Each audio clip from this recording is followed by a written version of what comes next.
All right, so thank you all for joining.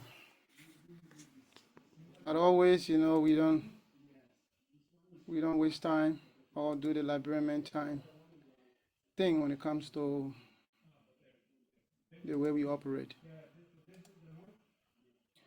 All right, so while we get started, I would like to drill us through what the NEC has done concerning the audit process from the very start until this day, and also follow through with me as I will be speaking. We'll also be going through some important um, records.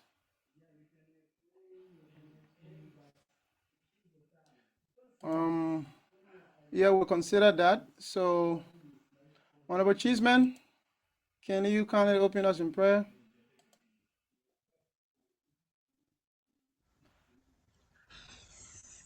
Okay, thank you. Let us pray. Our dear Heavenly Father, we thank you for this time. We thank you for another opportunity to gather here as we have come to discuss about our union growth and development. We pray for understanding, we pray for unity, and we commit all of our activities today to you. Take control, Lord, and have your will. Let your will be done on this platform. In Jesus' mighty name. Amen. Amen. Amen. Thank you so much. Thank you so much. We appreciate it. So, for those that just joined us, welcome. This is the meeting as we have all seen on the platforms. This is the meeting about the audit report. So this audit aspect was something that we talk about in one of our pillars in our manifesto when we talk about transparency and accountability.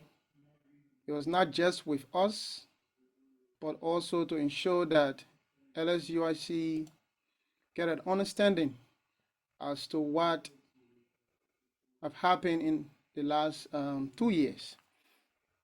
So with that, on August 31, 2025, we appointed the audit committee. Let us keep track of the time, wherever we are. August 31, 2025, we appointed the audit committee. Remember, we took office July 26. So we just have a month to get started and find people and all of these things. So as quick as possible, as we thought about, we were able to commission this committee. And the committee was charged based on the responsibility as enshrined within our Constitution, specifically on Article 23, Section 4, subsection H, and number 2, that outlines every other thing about the committee. So they were charged to do an audit for the last 2 fiscal year of the union, 2023 July to 2025 July. So we move to the next. So while the work was going on, by October 2nd, we received the confirmation result from the council. The committee was appointed, but they needed to go for confirmation and take oath of office before they start their work.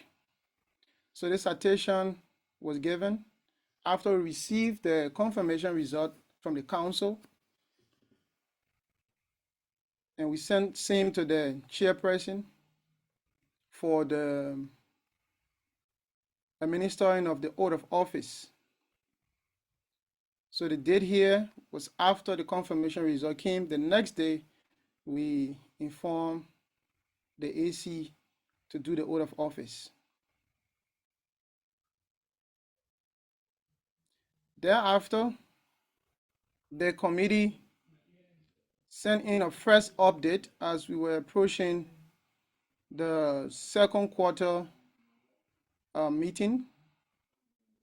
As always, we inform all committees to send in their reports. So the audit committee sent in this report on December 26, 2025. So they started working October 4th, November, and then December, they sent in this update. And as we'll all read through, we have received some of the requested documents and have begun analyzing them. The team has already initiated a review process and identified several preliminary findings related to the activities of the year on an audit. One of the key challenges encountered so far is the variation in reporting style across the entire financial documentations, which has required additional time for alignment and consistency. Another challenge is the limited availability of committee members due to the ongoing exam period, which has slightly slowed coordination and review activities. Despite these constraints, the audit work is progressing. We are continuing the analysis and aim to prepare a comprehensive management letter summarizing our findings and recommendations. This will be completed alongside our ongoing effort and academic commitments related to the HSK exam, which were to happen in January of this year. So that was from the audit committee chairperson on December 26, 2025. Thereafter, we received the first management letter the next month. And that's on, after like 2 months, basically within 2 months. We received the first management letter on February 19, 2026. And that management letter was on the financial statement audit 2023-2024 for the year ending June 30th, 2024. And maybe the audit chair will go through it during his deliberation, but this was what we received from the committee as the first management letter on February 19. Thereafter, the NEC, after the 19th of February, received this communication. The NEC sent an invitation to the audit committee on February 21. So received it on the 19th. 20th, we set up a meeting on the 21st, right? So there we invited and acknowledged the management letter for the fiscal period ending June 30th, 2024. And thereafter, we cite the meeting time and all of that. So after this was done, the committee then came up with an updated management letter, also within 2 months. That was on April 2nd, 2026, came up with the updated management letter. And this one covers financial statement audit of LSUIC 2023-2024, 2024-2025. So I will also permit him to read through it during his deliberation. And thereafter, after we received this updated management letter on the 2nd, the NEC then immediately on the 5th sent out a communication to the joint leadership of LSUIC, the Judiciary Board, the Council of Coordinators, the NEC, and all auditees and the audit committee. So they were cited. That was on April 5th. The communication went out for us to have the meeting on April 8th. To have the meeting on April 8th. So you observe that the time interval whenever we receive communication and to act or add upon it is very, very less. Not even more than 4 or 5 days. We then have the joint leadership meeting where the JB was present, council was present, and all auditees, including Honorable CT, Honorable Choice, Honorable Jacob Cephus Johnson, Honorable Mason, all auditee was present, including the chairperson of the audit committee. That meeting is currently on LSUIC YouTube channel, but it's there as a private video. So that means at any point in time, we can play it, but it's not available to the public. The next leadership, when they come, they can always make reference to that meeting and probably inform their decision as well. So the meeting is also on the YouTube channel of LSUIC. After that meeting in April, most of the auditees then, after the discussion there, decided to get engaged probably fully. And on April, May, the work continued. We keep checking up with the audit committee chair. June, let me also just put it up here because somebody asked a question. Oh, it is because the people are discussing, that's why you guys post the report. So you check here, receive the letter on June 10, 2026. That is for the year ending June 30th, 2024. We received this one on June 10, 2026, right? That is for Honorable Cephus' first term. And then the next one came, though it came on the 11th, I received it on WeChat on the 11th, but it also just carried the 10 here as well. So we received it 10 and 11. And right away, the same 11, we put out a notice for us to have this meeting without any further delay. So this is the chronological path with the NEC engagement and also ensuring that the audit, as we talk about, and it take place. Because we understand that some have said, maybe the NEC received a report that said this or said that, and we have been concealing it from the NEC end, which it is not true. All of the records are here and all the communications as well. And during the joint leadership meeting, we had a discussion as well. There was nothing of such. And every time there is a management letter or even the final report is released, all the auditees do receive a copy, including the Judiciary Board and the Council of Coordinators. They all receive a copy of every communication that we send to the audit committee or that the audit committee sent to the NEC. So it's all across. Nobody is leaving behind. It's all across. So that is it from the angle of the NEC in ensuring that we conduct audit as we said. And one, we have commissioned the committee as early as possible, and we have been keeping track of them and also receiving communication from them, which we already talked about the timeline.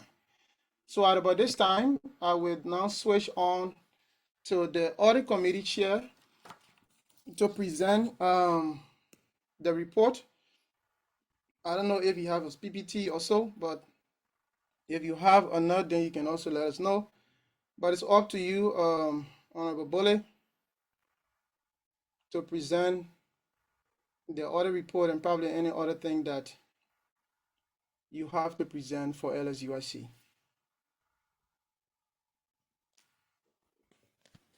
Honorable Bully, are you still on? Okay, thank you for the time, Mr. President. As I said, the last month has been too jammed, so there was no time I could do PPT or other thing. So I'll just run through. Okay. Am I clear? Yes, you are. Okay, thank you. So firstly, I just want to thank the leadership for the appointment of the audit committee to carry on this work of our beloved organization, for which transparency should be the hallmark of all leadership. So We are grateful to serve this committee, and today we'll be making another presentation on the report. And then to just not carry our time, you have already read the appointment letter, the various steps, and the committee itself. We are all made of students.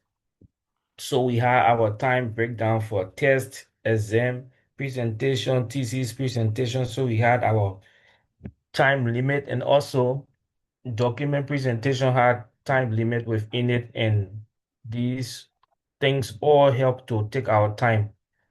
But thanks be to God, we are here today to finalize this report. Firstly, I will start with the management letter. The management letter we agreed by the joint committee. So because of evidence submitted, the management committee have taken several things out, but there are, I think, 5 cardinal points that are still remaining. Oh, wait. The 5 cardinal, okay, let me go to, I think I need to use share. I think this is it. No. Come sorry. This is this. Close this.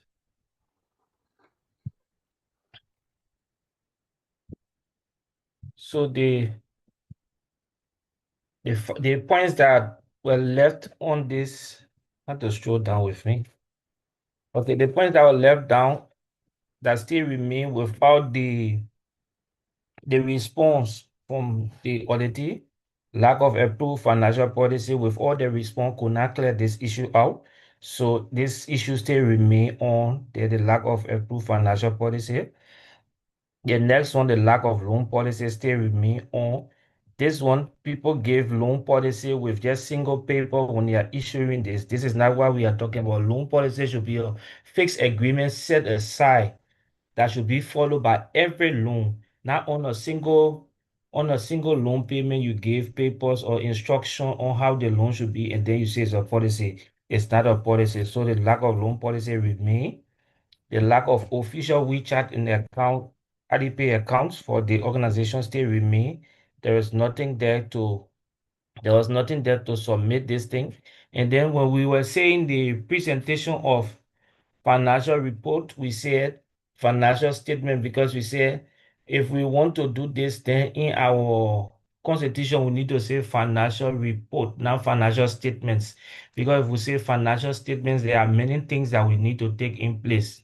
So that's why we left it there. And then in the actual organization constitution will state if we should do reports. And if we are doing reports, it means we'll come now. If we want to do statement, the constitution of LSUIC will tell us if we should do income statement, balance sheet statement, all of these statements to add up before you can say it's presentation of financial statement. So for now, LSUIC is using financial report, not financial statements. And then unapproved budgetary expenditure we talk about in the report of the first 2024-23, it still maintains. So those are the inadequate financial recording. So those are the key findings that still remain in the management letter with all of the response that were given. Those are the key findings there. And then the next one we go to will be the audit report of 2023-2024. Okay, 2023-2024. Let me share this.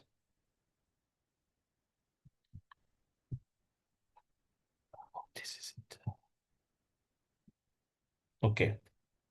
So for this report, as we stated, we were presented, and let me just give everything clear. The source of all audit findings, recommendations, and findings that were given are from financial documents that were presented the audit committee.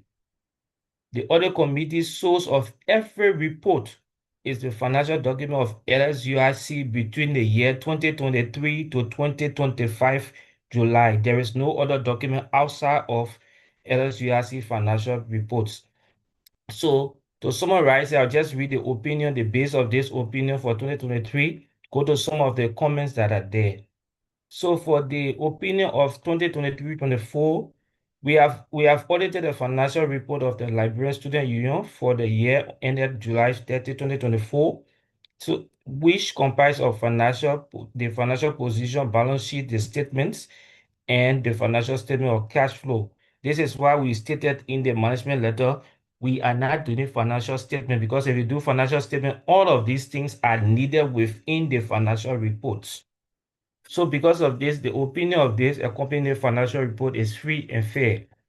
So there are material misstatements, but all of them come out that the opinion of this 2023-24 reports, they are free and fair from all other material misstatements.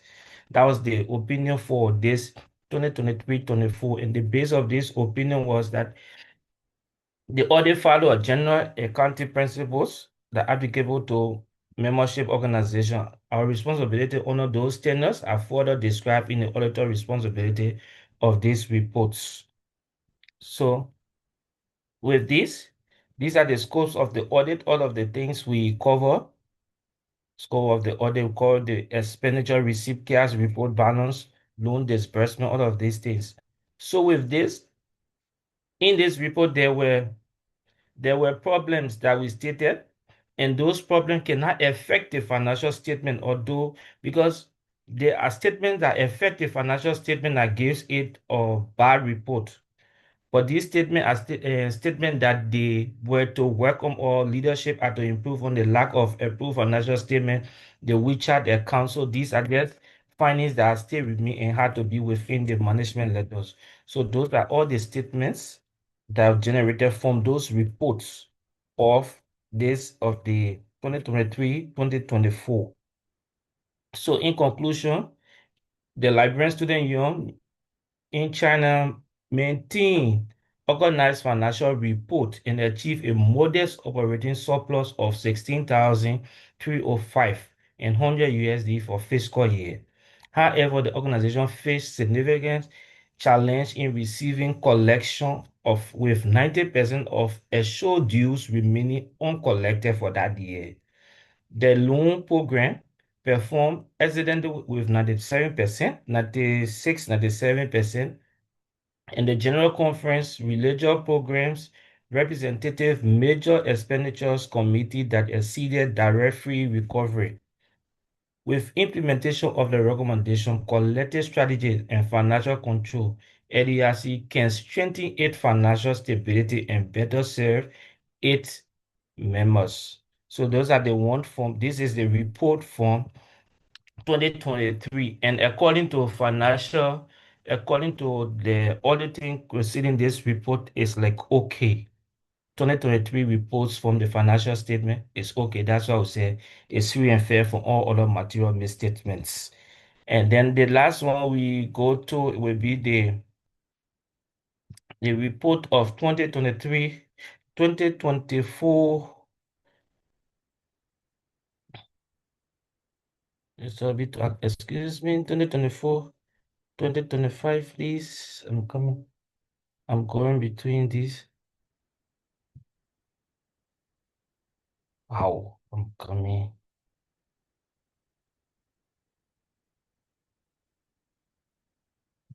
Okay, thank you.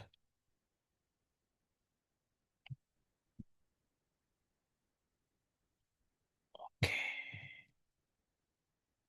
So this 2024, 2025.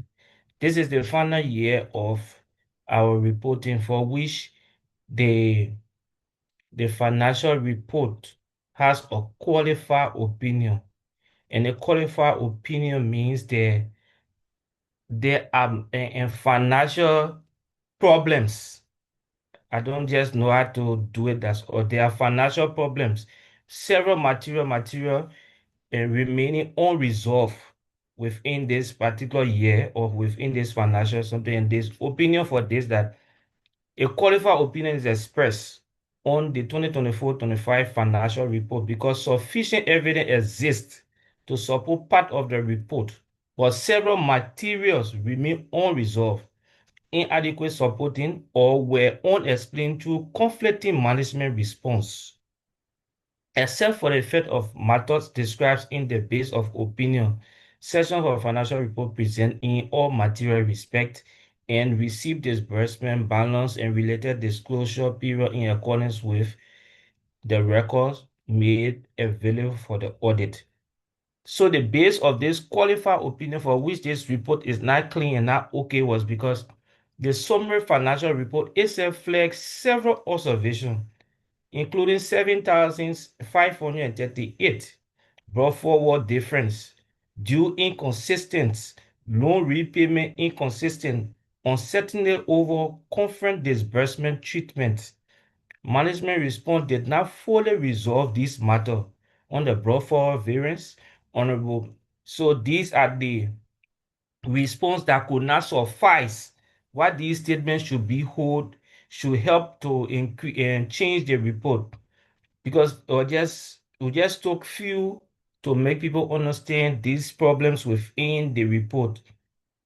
One of the respondents, the Honorable Mo, to the conference expenditure finalized that after 2024 report, why Honorable Tanu assigned responsibility to Honorable Mo and stated that additional funds beyond this discrepancy were all accounted for in this first quarter. That's the first one. So they couldn't account for that 700,578. And then the next one regarding 2,700. This one is the US data that we asked about. When we got the report, there was a pledge from, I think, embassy or something that the student union received 2,700 United States dollars. Within all our document, there is no report telling us that this 2,700 was converted to RMB. So for that, we had to trace the US dollar expenditure up to the end. And at the end of the financial statement, it's saying that there is no US dollars within the cover of LSUIC. So directly, we stated that no expenditure occurred during the first quarter and the full amount remained intact. One of the respondents, Honorable Tanu, indicated that she handed it to the 2000 to Honorable Mason, who passed it to Janet Burma. In contrast, Honorable Mason stated that the 2007 was turned over to the current leadership, but it's not reflected within the financial report. So directly that money is outstanding, is missing. We don't know where it is. On the due payment and findings, the due payments and findings for the financial report, their daily recordings and days were not matching. There were inconsistency in the due payment, total showing 2,000, and the findings of financial report show the total of 2,000 for dues. But then the fines, there were allocations of fine. You see somewhere the actual reports, because in a financial report, you should have a journal that will lead to the statements. Every recording within a day is on a journal, and those journal leads to the creation of the statements. So if you say your daily recording, if this and your daily recording amount does not submit, what does not relate to what is in the actual report, it means directly there is foul play somewhere. So we reported the inconsistency of due repayment and repayment. And on the conference committee, the financial report of the 19th conference expenditure was 2,510 disbursement conference committee. And then more referred to the earlier 35,000 from 18 conference. We are talking about present 19 and you are referring 18 directly, it doesn't work. So the key findings that we talk about within the entire report that allowed this report to be a qualified report is that the brought forward hard problem, the US 2000 problem, the dues total, the financial total, the loan payment reference, and the conference disbursement. Then the reform to Honorable Johnson. The reform to Honorable Johnson was it was uh, it was talked about in the in one of the response, I think by Honorable Tanu, but this response is not a response appropriate to take it out without mentioning it. Because if there is expenditure made, if there is expenditure made by any official of a or leadership, there should be documentary evidence to that particular reason that those money are being paid back. But instead, she said, yes, they are aware that there is payment made on in favor of the Liberian student union who travel to Beijing. So they had to pay. In all of that, yes, there was something made there, yes, and then, but we had to flag this out within issue identified within the reporting. So these are the response for the opinion that was given, the statement, the opinion paragraph, the basis of the opinion. So I'll just go through the conclusion of it because I think the report was passed and everyone saw it. And the final is based on the record and response review. The most appropriate financial audit conclusion is a qualified opinion because material question remains unresolved, but the available evidence does not support a complete presentation of the financial report as a whole. Respectfully submitted, the audit committee. And it was CC KPN. Mr. President, as we stated, because of consensus sake, we decided to send all other documents to individual auditee. But for practice sake, the final report is sent directly to you, and I ask you to send it to everyone individually. So we send it directly to your office, and you have to send the final report to all, as we said, as I told you in the communication. So with that, I wait for any question within the reports. Thank you. All right. Okay, thank you so much. And like I said earlier on, every auditee receive a copy of every document that will get presented. So what we will do now is to take questions based on what you have heard. I'm going to take questions, but you just use the feature of raising hand. There is something here on Zoom called React. You have a love emoji like. So click on it, and then you will see raise hand.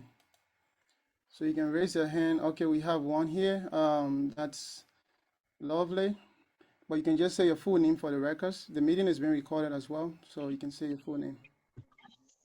Good evening, everybody. Good evening. Yeah, sorry, let me load the thing.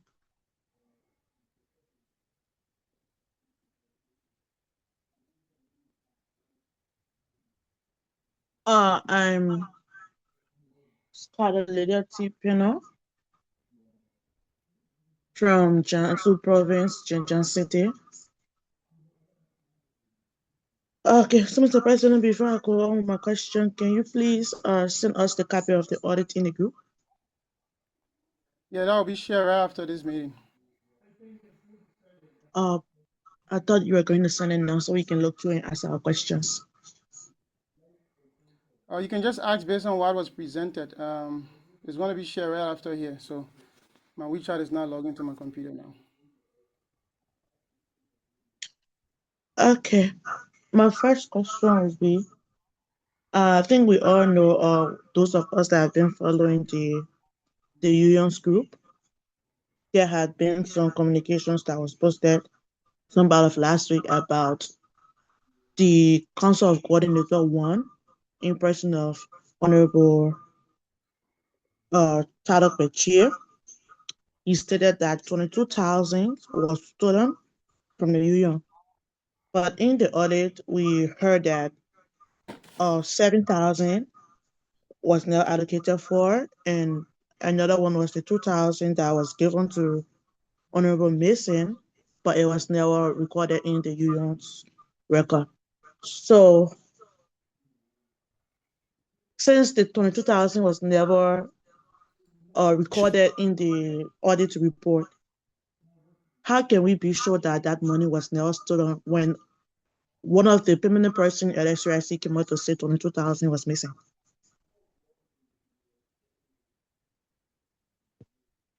Okay, are you done? Good. Yes, if I have any other concern, I'll wait my hand. Mr. President, Yes. anyone talking, can we go like this too? You show your face and then the video, everything we talk. Please, let me go with this. When I stated this, I went in and then stopped. I said, every other report, we ask people, we say, if there are people that understands the report, because in financial reporting, if you say there are 6,000 in your expenditure or your financial statement, we come, the rating of the 6,000 is there. In the beginning is there. We see it in expenditure and closing is there. It means directly the statement runs with the particular balance. With there are inconsistencies in balance that we talk about. Because when I was reading this report, I said inconsistencies in open balance, inconsistency in some of the transaction within the conference budget, inconsistencies within dues payment and loan repayment. So they are inconsistent there. So if people are saying 20,000 missing, I don't know where their record is from. And I cannot speak to that. But I speak to what was in the record, what we saw, and the problems that were in the financials that were given to us. Okay. Honorable Lovely, Lydia, Yeah. did you hear him? Yes, I got him clearly. Okay. And another one would be, Mr. President, another question would be after the report has been submitted to the group for us to go through, if we have any concern, who can we raise our concern to? You You can. can the problem about report and humor is that sometimes there is other ratification in systems. When I say audit ratification, it's just something about audit that you ratify because sometimes in there are financials that were hidden in others. But if you come, you can re-strategize and see because we did there are significant figures and there are insignificant figures within audit. Let's say, for example, we are in China and then you want to audit something about, let's say a program went on and you pay like 10 RMB. We don't consider it important. But if you come back and see the importance of it coming or playing, a leadership can still request for audit ratification, see it, and then do a little work on it, give a procedure, and then carry on work on it. Okay, so in this regard, if there are anything identified, Yes. they should also reach out to you as well, right?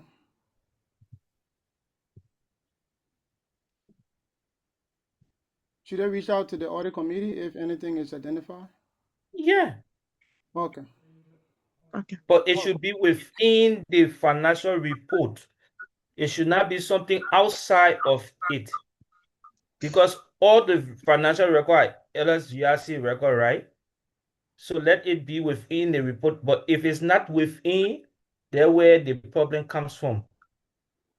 You Like I need to say, said, for example, you can say this line of conference expenditure, this money that was given to fee rental. Here is the receipt. Here is this. Here is what was presented, and this is what was presented in the financial. Those things can be calculated, but if it's not in the financial, we cannot be able to calculate because that's why we were saying we needed a financial from all committees, all financial committees members that are considered the permanent auditee. Is it clear? Honorable Bola is not clear because Okay. if the audit record will be given to the union's members to go through, Mhm, it means that we are mhm, going to go through what was recorded from your side and we're going mhm, to look at it. So if we see some lapses, it means that we have to mhm. get back with our question because we are looking at your record. We do not have the financial records. But from your records that you give us, if we find findings there, it means we have to get back Mhm. and ask questions based on your findings. Yes, for the 23-25, we restated the financial that were given to us is in the report. So if that financial was given to us in the report from the leadership and people have the actual financial, you can send that financial to the leadership directly. It will uncover that the financial that was sent to the audit committee is not the actual financial directly. That's a serious fraud.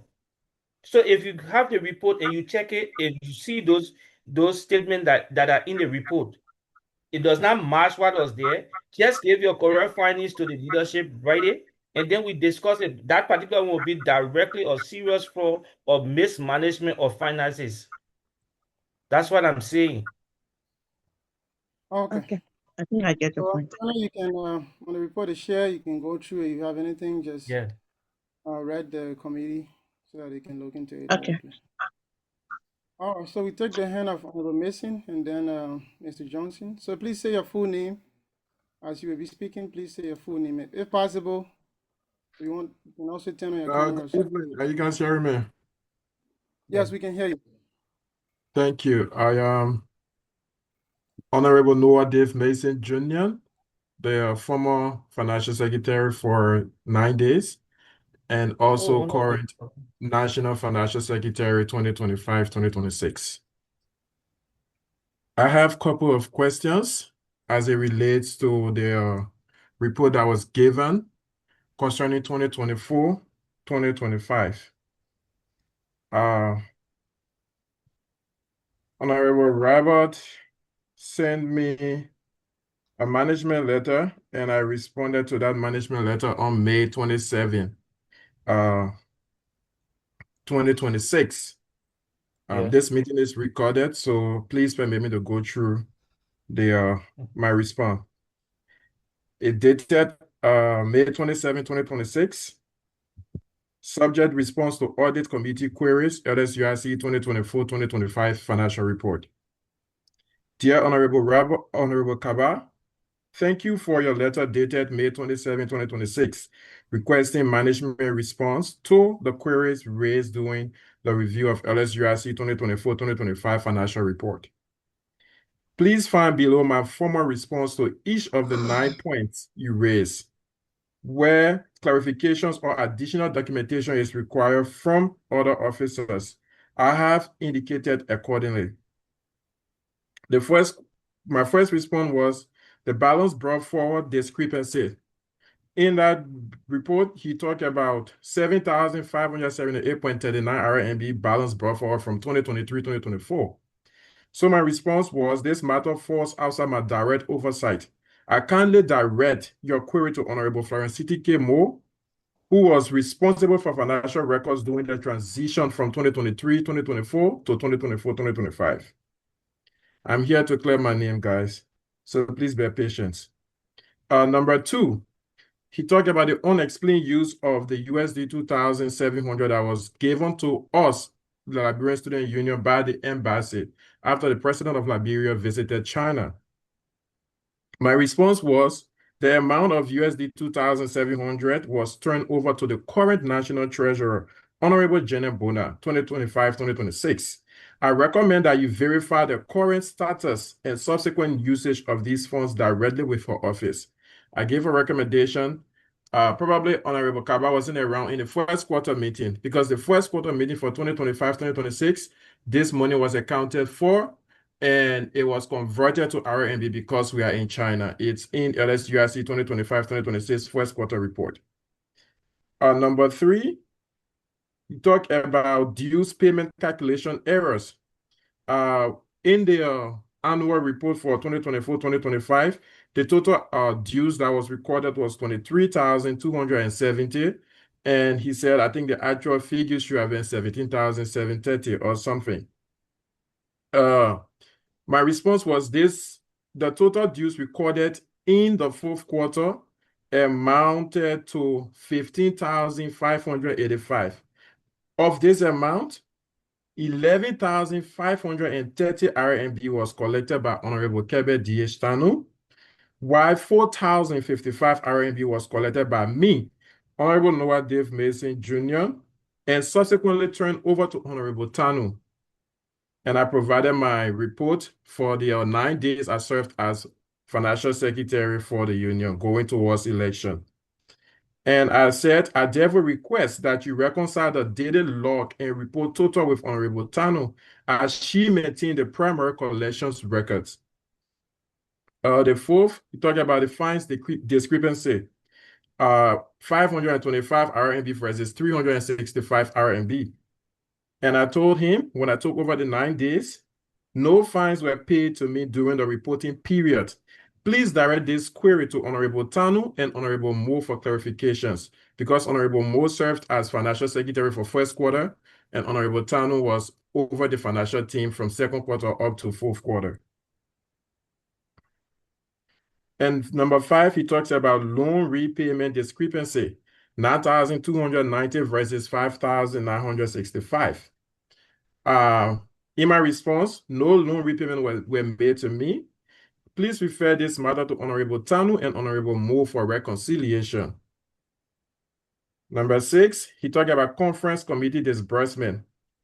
So my response was, I require further clarity on this question. When I assumed my role, all funds disbursed to the conference committee originated from LSUIC Treasury. If the queries refer to a separate or restricted pool of funds, please provide me additional context so I may respond accurately. When I read the report, I saw 2,510 RMB not accounted for. When I took over after election in July 26, 2025, the former president emeritus, Honorable Wilfield, brought to my knowledge that if we do a hotel deposit, they are supposed to turn over that money back to the union. So when I look at the report, I saw 2,510. That's where my attention went to. That 2,510, 2,000 was given to the hotel for hotel deposit. And that money was turned over to us. When I got to know about it, I contacted the hotel. It was turned over to the current financial secretary, which is me, and it's accounted for in the first quarter report of 2025-2026.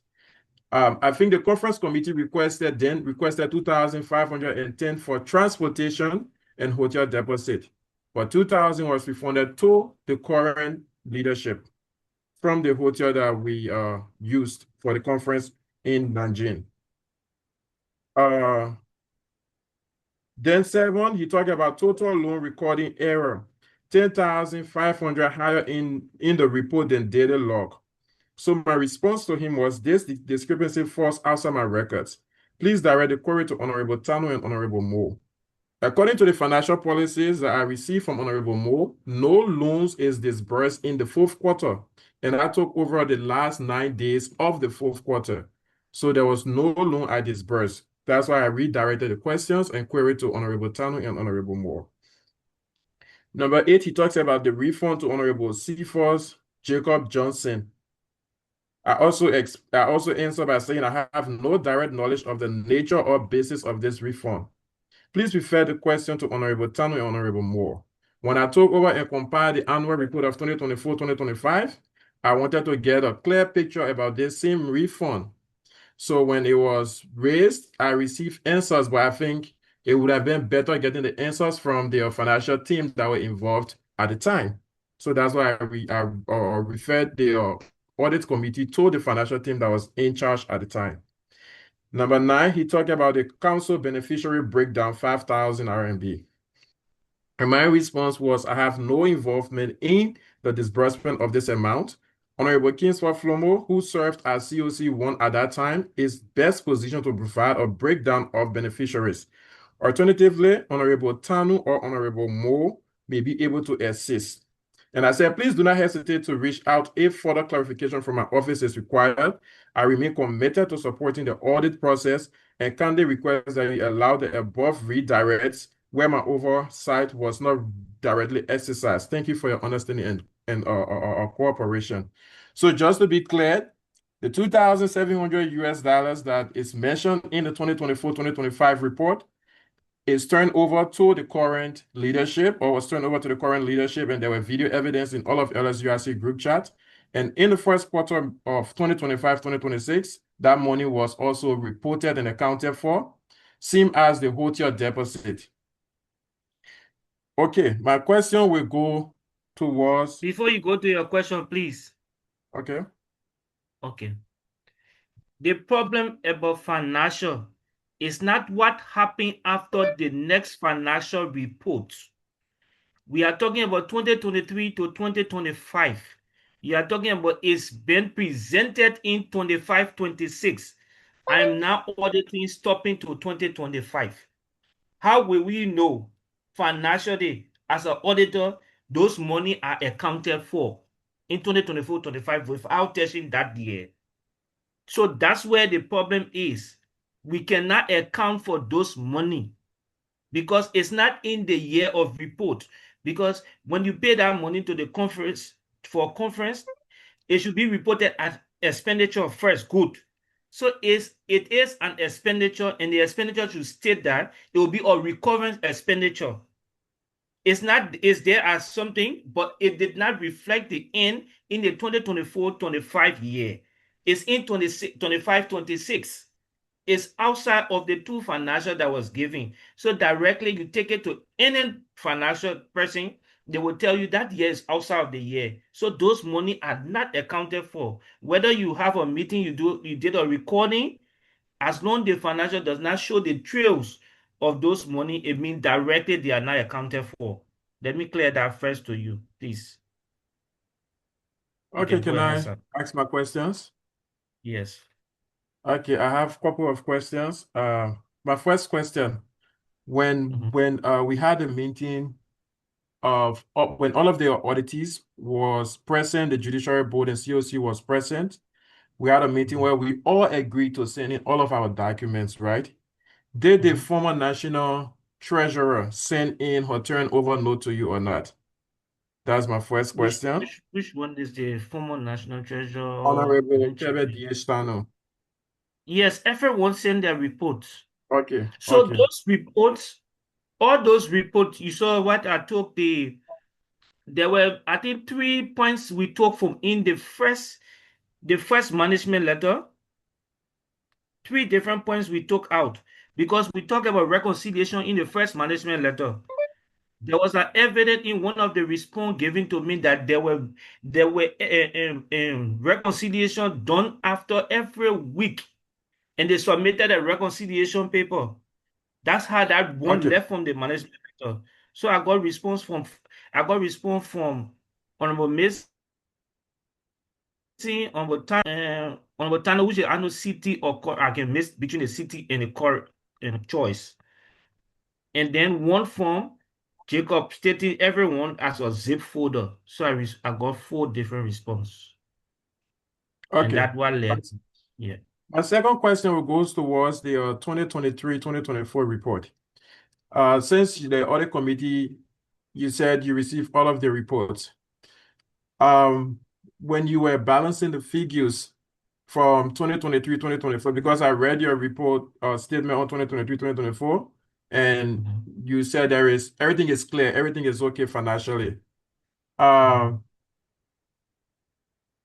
are figures recorded in the first quarter for 2023-2024 for the both the financial secretary, Honorable Choice, the treasurer, Honorable Kebe Diestano, financial secretary, Honorable Florence City Moore, and the national president, Honorable Jacob Cephus Johnson of 2023-2024 year.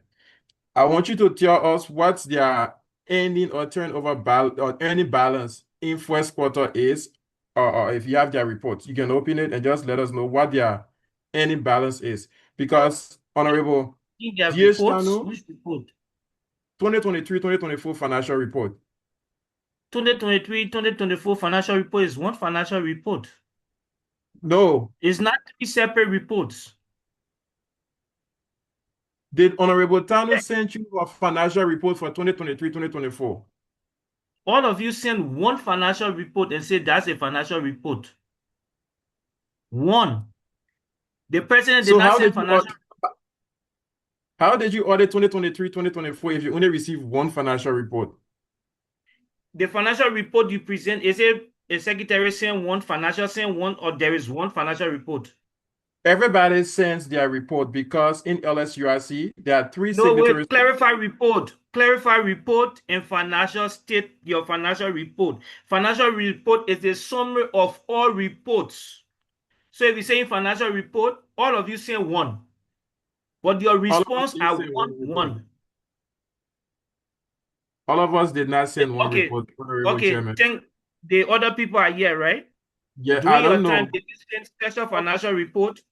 During the time you are in 24, 25, did Yeah. you send a special report beside the copy of financial report that the three of you sent that is the same? I sent you a copy of my report for 9 days, and I sent you a summary of the annual report. I sent you That's the annual same summary report, of the annual and I report sent everyone you. is sending. Okay, that's why I'm asking you. Did Honorable D.H. Tanu send you her treasury report? There is no report called treasury report. Everyone is sending this one report. That's why I'm telling the inconsistency of reporting.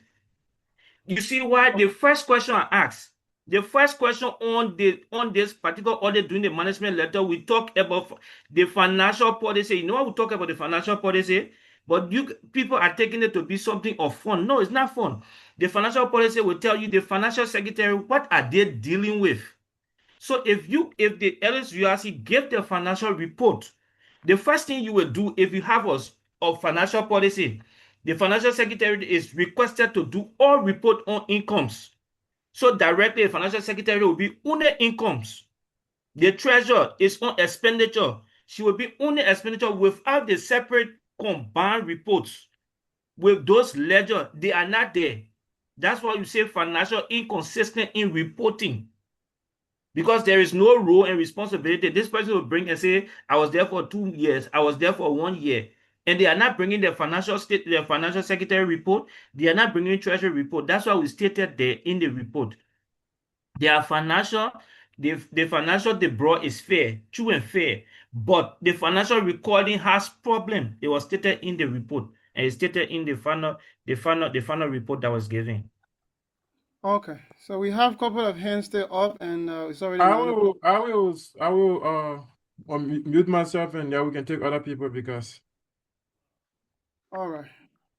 So let's take Mr. Johnson, and then, but if I see the hand of Viola and Coco, if it's just something very quick and short, then all of you can let us know so that we don't have to take much of our time. If it's something very quick, if it's something lengthy, then we can take you after we take the very short answer. So, Mr. Johnson, it is something that you want to explain or elaborate further? Yes. There's something that need explanation. So I Okay, that means you need more time, right? that's correct. Okay, Honorable Cheeseman, it is something quick. Honorable Coco, it is something quick. Um, uh, uh, uh, uh, uh, uh, uh. Before we go on, Honorable President, I want to ask one question to the full auditees. Okay. Because from this statement that Honorable Mason just made, it means directly the financial statement that were given for both years are not representative of the financial statement of the entire 2 years. So it means directly that those financial statements are just financial statements made by the full auditee. Because if you say this person is to give this report and give this report, but there is one summary report, that's what it means. So I want for him to please clarify that. Okay, Honorable Since we Chairman, do let me do that recording. quickly. Let me do that quickly Yes. so others can ask. In Yeah. LSUIC, there are 3 offices. The financial secretary receives the money and keep records and turn the money over to the treasurer. The treasurer saves the money, and when there's any expenditure, the financial secretary requests, and the treasurer have to sign money coming out of the treasury of LSUIC and for whatever purpose. But before the money leaves LSUIC, after the treasurer signed, she now send it to the president to approve that fund that will be leaving the treasury. So once the president approved, then the fund can leave the treasury. So then the financial secretary have their records of incomes and expenditure. The treasurer have her report of income and expenditure, and the president have his report of expenditure because he approved all of the funds leaving. He doesn't approve the funds coming in, but he approved it leaving. So that's why every reporting or every auditees send in their separate report that, okay, Honorable Chairman, our financial secretary received this money and I requested for this amount to be disbursed. The treasurer also sent you her report saying, this was what I had in my account, and this was what left out of my account, and this is what I turned over to the next leadership or next term or whatever or quarter. The president also tells you, this is what I, as a president, I know about that left LSUIC Treasury. That's why I was asking that question. If everyone sent you those reports and if you went through all of those reports, not just the financial secretary report. Okay, I'm understanding. So there were only turnover notes that people give, and then some people specifies those balances that were turned over.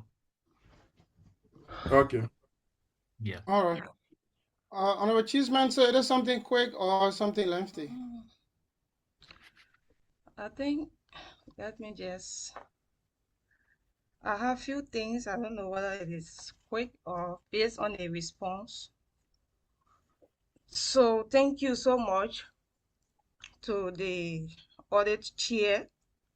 You have done well, and we must commend your efforts. So I think the purpose of this audit, it is all about accountability and for us to understand the findings. So I would like to understand a few things as you stated and according to the documents received. So I would firstly like to know whether you receive all of the reports surrounding the Wuhan conference, because there were various committees set up. So did you receive all of the reports from that conference? When you say all of the financial reports received from them, Yeah, the financial reports there was surrounding the conference. there was no, the listing were given on expenditure in the daily recording how those money were given, but those separate report on each of those money were not given. That's why we say financial what English did we use? Yeah, What I English think did I use? you spoke about missing documents. You said you Yes, spoke I about talk about missing financial documents in your report. mismanagement. Yeah, so I would like to know what are some of the efforts that you made in recovering them, because The I think, effort yeah, the effort would not be for me. That's why at the end, the auditor responsibility, we urge the leadership on responsibility of allowing officials to carry on their duty perfectly. And then one of the major things that is still coming is that people actually are not carrying on their responsibility, as we say. Because if those policy and procedure are set, what's the responsibility? That go for a common example. If you set all the audit committee now, our responsibility is to carry on the audit of all financial we have, and then make a report as we are doing. So we are carrying on our function. If there is a committee, the committee was given like 10,000. Those 10,000 should be accompanied with a receipt and how those expenditure was given and turned over to the financial secretary, the treasurer, and the treasurer should in turn put it in her turnover notes. Those documents are not available. yeah, I So think, that's why we say financial mismanagement. yeah, we understand that point, but I think as an audit committee or chairman on the committee, that was also Mhm. inclusive, because in order for you to come up with your findings, you have to do Mhm. some investigation. So I would also like to know at what point in time you call for a joint hearing for all of the parties involved. Like you are investigating a process. So Mhm. I think you got some documents and you got some names. So you should have called for like a joint hearing to also get some first-hand information apart from the records you receive, or apart from Mhm. maybe WeChat or paper, or how do you call it, hard copies or electronic Mhm. copies that you receive. Mhm. So Yeah. yeah, I think it was going to be prudent enough to call Mhm. for a joint hearing to get some insight from all of the parties involved, because now you have come up with a quantified opinion. So then I would also like to ask, then on what basis that we should accept these opinions that you have given to us, if you didn't make some effort to get the missing documents or call for joint hearing to get some insight from all of the parties involved. So who are we holding accountable? Thank you. Every responsibility there has a line of persons. If you see in the financial mismanagement, we talk about before jumping to this one, let me go to the ones about bringing people together. Audit has responsibility of each and every auditee. So after we did our first report, and then I think we talked to like one or two or three persons. But with all the reports that were given, analysis of the report was given as an audit query to each of those persons to explain their responsibility. Explain their responsibility. So your responsibility can be given to me in a written document. Sometimes, if there is need be to go further, we ask for like audience and then discuss. We did not go for Yeah. So for So okay. that, mhm. All right. So then I will have question for the president. So, Mr. President, I believe that you appointed this committee to do the groundwork and come up with findings, and at the end of the day, for those who are involved to be accountable, or to provide documents, or to provide the relevant information. So I would like to know what was the focus point of this committee, and what like what did you expect at this time? When you say the president, are you talking about the past or me?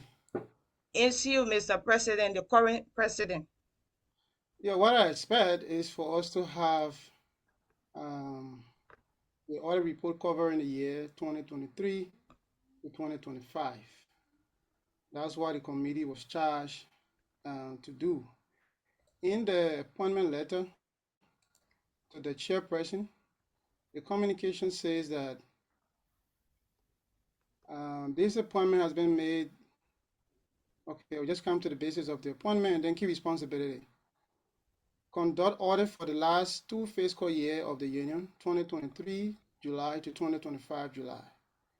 Carry out comprehensive administrative, operational, and performance audit on all account of LSUIC, any committees, commission, and board as mandated in Article 23, Section 4. Conduct specific audit tasks as per the committee term of reference. Ensure all audit information is treated as official and confidential until finalization and publication. Conduct all inquiries in a mature and professional manner, respecting the right of auditees to respond to findings as per Article 23. Communicate the committee's findings and opinions on the transparency of transactions to the NEC and the Council of Coordinators as stipulated in Article 23, Section 4. Officially inform auditees of the committee's findings and recommendations as per the same Article 23. Exercise the independence granted to the committee under the same Article 23, free from the control of any person or authority in the performance of the function. So that was the mandate given to the committee based on their appointment letter. Yeah, however, I think the findings, we have to look at it thoroughly, because if some of the documents weren't available and there were no joint hearing and to get the first-hand insight or information from those that are involved, then I think we need to do more. Thank you. Oh, wait, and let me clarify something, Fowler. When we say the documents were not given, example, you as a person is on a committee and you were given like 5,000 to go and carry on a responsibility. Let's say for a conference, the conference is having like a football match. You have that 5,000. That 5,000 you should accompany it with a financial report. That's why we are talking about. But they did not say that it's not on the statement. It's on the statement, but the individual that were giving money to expend, those expenditure were the one we are talking about. Okay, so we will take the hand of Mr. Johnson. All right. Thank you. Thank you, Mr. President. Just before I go through my questions and concern, I don't know if you have the correspondence that I sent to the audit committee there so that you can share, because I believe this meeting is being recorded and that there are pieces of information or things that the audience need to know moving forward. But just in case it is not available on your decks for sharing, I will read from what I have. But if you do, you can please share. I would really appreciate. So I received a communication, a management letter from from your office, I would say, because the audit chairperson did not serve me. And in response, that very same day, I I wrote the chairperson, May the 27th, 2026. And this response was served to the audit committee after 1 month, 18 days after the joint meeting was held with the NEC, the COC, the audit committee, and those who were being audited. And the correspondence read, Honorable Chairman, I kindly request clarification regarding the gap year 2023 to 2024 not reported in your management letter and the specific quarter or period within the 2024-2025 fiscal year, as there were three separate financial secretaries before providing a comprehensive response. Should there be one? Best of my recollections, this audit encompasses the period from 2023 to 2025. However, I noticed that the management letter only reflects details of 2024 to 2025, which raises several questions. Honorable Chairman, there appears to be some discrepancies and unreported figures that warrant further discussions. It seems that certain items may have been overlooked or omitted, including 1. Gensu Province Treasury Funds. 2. Chaplaincy Program Expenditure. 3. Conference Expenditure Reports. 4. Conference Pledges. 5. Underreported dues. 6. Conference committee reports, and that is for the Wuhan's conference. 7. Council of Coordinators accounts of funds received. These are significant issues that were not addressed in your management letter, which technically invites questions about the reporting process. Can you kindly clarify the criteria used to determine these omissions? Who were responsible for the investigation that led to these findings? Were these investigations conducted with the acquiescence of individuals subject to these proceedings? If not, what was the reason?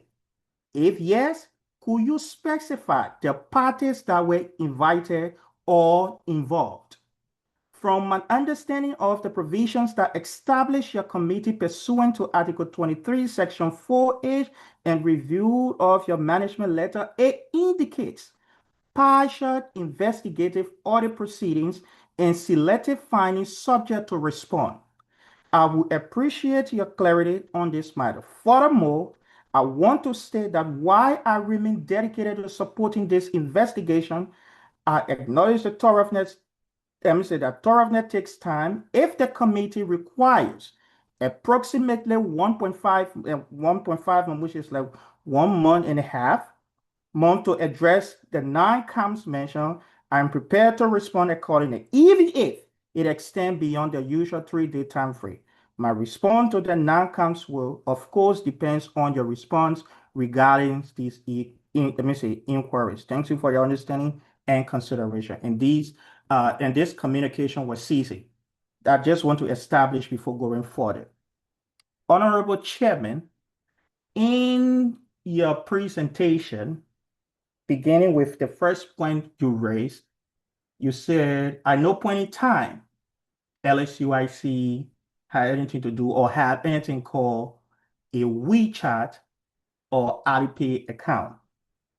And to debunk that, or to say that's not true, let me just be upfront, because I don't know. That's what I said. I don't know. And thank God for the question or concern raised by the previous speaker, Honorable Cheeseman, about how this audit was done. Who were those parties that were involved? How did you conduct this audit before you came out with these conclusions? Now, for WeChat and Alipay, during my term as president, that was the first thing we did. We purchased SIM card that was given to Honorable Florence Moore to open WeChat and Alipay's account. For what reason? When Honorable Florence resigned after and during my second term, first quarter, Honorable Moore refused to turn over the WeChat and Alipay account for LSUIC. And I don't know if that access was given to the next leadership or if this WeChat and Alipay were presented to the audit committee. I don't know of that. My second point of concern, Honorable Chairman, which is very much cardinal here, is that during the joint meeting, we agreed, all parties, that the first report that was presented to the NEC, that report was now counted, and that the audit should be reopened and thoroughly investigated, and that all parties should support the audit process, which I believe. And in that meeting, you went forward to say, Honorable President, please give me access to Zoom because we need to cross-examine. And that was my point I raised. I said, because in LSUIC accounting phase or process of finances, there are 3 people or individual officers that are responsible. The financial officer, that is the financial secretary that prepares, collects money on behalf of LSUIC, the treasurer that keep money. For the other accounting people, will say, okay, they will take the finance officer to be the bank, and the treasurer to be the book, or the treasurer to be the bank balance, and the financial officer to be the book balance. The president approves. Now, if you are investigating, for example, you mentioned, you said XYZ, maybe money went out or money comes in. This is why it was very important to invite every parties to a conference. Maybe you could have had individual conference with individuals, or you call a joint conference after you have had these individual conferences. Instead, there have been no conference held, best to my knowledge, because I was never invited for any conference, which of course I told you I'm always available, because maybe you will receive documents that say this money was expended. And maybe our president did not know of any expenditure, or maybe the treasurer did not know of any expenditure. Maybe the financial secretary do not know of any expenditure. That's why it is important that these 3 people sit on a conference to be able to give clarity. Further, I went in details, which of course I want to say on the record. I told the the current leadership or the president directly that I never wanted to melt or to be very, very, let's say, engaged with this audit process because we want neutrality, we want fairness, we want openness, we want transparency. Instead, we gave every available documents to you for review. Now, my point is, if you receive these documents, what was then the audit committee responsibility? One, check these documents. Two, make inquiries or make an invite as maybe any auditing firm would have done. Call parties, say, oh, we received this document. I received this document from finance. I received this statement from this. I received this statement from that. How do you respond to them? I know you will want to say, I received a management letter. But in your management letter, nothing indicated anything. Nothing. So I'm concerned. Now, one last thing I would like to flag out here. During my term, when Honorable Mo served as financial secretary, there were always concern. And what was the concern? In NEC meeting, Honorable Mo received money from LSUIC. Let's say dues, pledges, any other money that comes in to LSUIC. Now, for accurate accountability that you say to have a free flow, I instructed the financial secretary in Honorable Mo, that Honorable Mo, because it was brought to our attention in NEC meeting, that Honorable Mo do not provide details report when it comes to money received. Now, my recommendation to Honorable Mo on several occasions and even giving warning and suspension. Honorable Mo, if you receive, for example, 5,000, 10,000, 15,000 as a buffer, they put it there. This money came from separate individuals for specific purpose. When you are turning over, let's say for the bank balance in the treasury, you need to give a details. Maybe you do a breakdown. Okay, this was for due capture, and turn over to the national treasurer, so that the national treasurer will have a recording entry of whatsoever you receive. That today, for accountability, that the bank balance and the book balance, if there is a balance, we know what we have a clear report. If it is not balanced, then we try to ask questions. Up to the period of resignation, that was never resolved, and which of course led to a suspension during my term for the financial secretary in Florence City Moore. Now, my last point I would like to conclude here, and which of course I said to the president that I am baffled. It's shocking to me that such report is received by the audience, or let's say baby will be accepted. How? When we did the check and balance, I want to say this on the records. When we did check and balance with both financial officers, Honorable Tino, Honorable Mo, which is Honorable Florence Moore, it was established that several discrepancies, several funds were missing. What did I do during the check and balance? Because what I would do, I would call for check and balance with both financial officers. When those check and balances were called for, the statement verbatim from Honorable Moore, she's not answerable to me during the time she was still financial secretary. She's not answerable to me for unaccounted figures. Instead, when there is audit, she would give account. After the new, let me say, the chair financial secretary took over right after my resignation, July the 13th. Honorable Mason called for, a similar check and balance with all of the financial officers, including me, to get his book correct. And Honorable Mason will tell you today on this record that even the brought forward balances, or there was so discrepancy that even Honorable Mo paid that very same day. I think he paid, I don't know what the figure. I don't know the figures that were provided. Honorable Mason would give that. She paid that difference because in that meeting, it was identified. Honorable Mason can testify to that. Further, when the investigation on the check and balance report were complete, the both financial officers were invited to a conference, which of course I believe every auditing team would be inclined to do.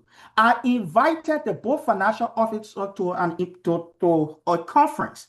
When the both financial officers came, Honorable Moore even requested that she said she need witnesses to come in that meeting. Fortunately, Honorable Coco was in that meeting. Honorable Noah D. Mason was in that meeting. Honorable Marcus Cephus Johnson was in that meeting. And in that meeting, there were several figures up to 38,000 RMB from first term 2023 to my second term up to July 13. There were 38,000 missing figures. Of those 38,000 missing figures not accounted for by Honorable Moore. And once asked for these figures, there were no answer, there were no question. Honorable Moore went further in that meeting. The report given, that is the daily login, to start deleting figures. I want that to be on the record, and all of this, the recordings are available. And what even shocking to me, that LSUIC fiscal year, let's say the new year begins on July 26. July 26 to Honorable, the time Honorable, how do you call, Honorable Florence City Moore resign. From July 26, that very day, we received 8,410 RMB.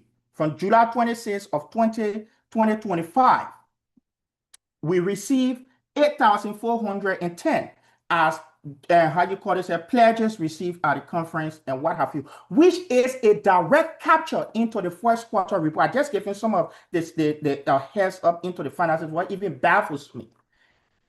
When the report from Honorable Florence C. Moore said that the total income received in the first quarter, my second term first quarter was 9,000.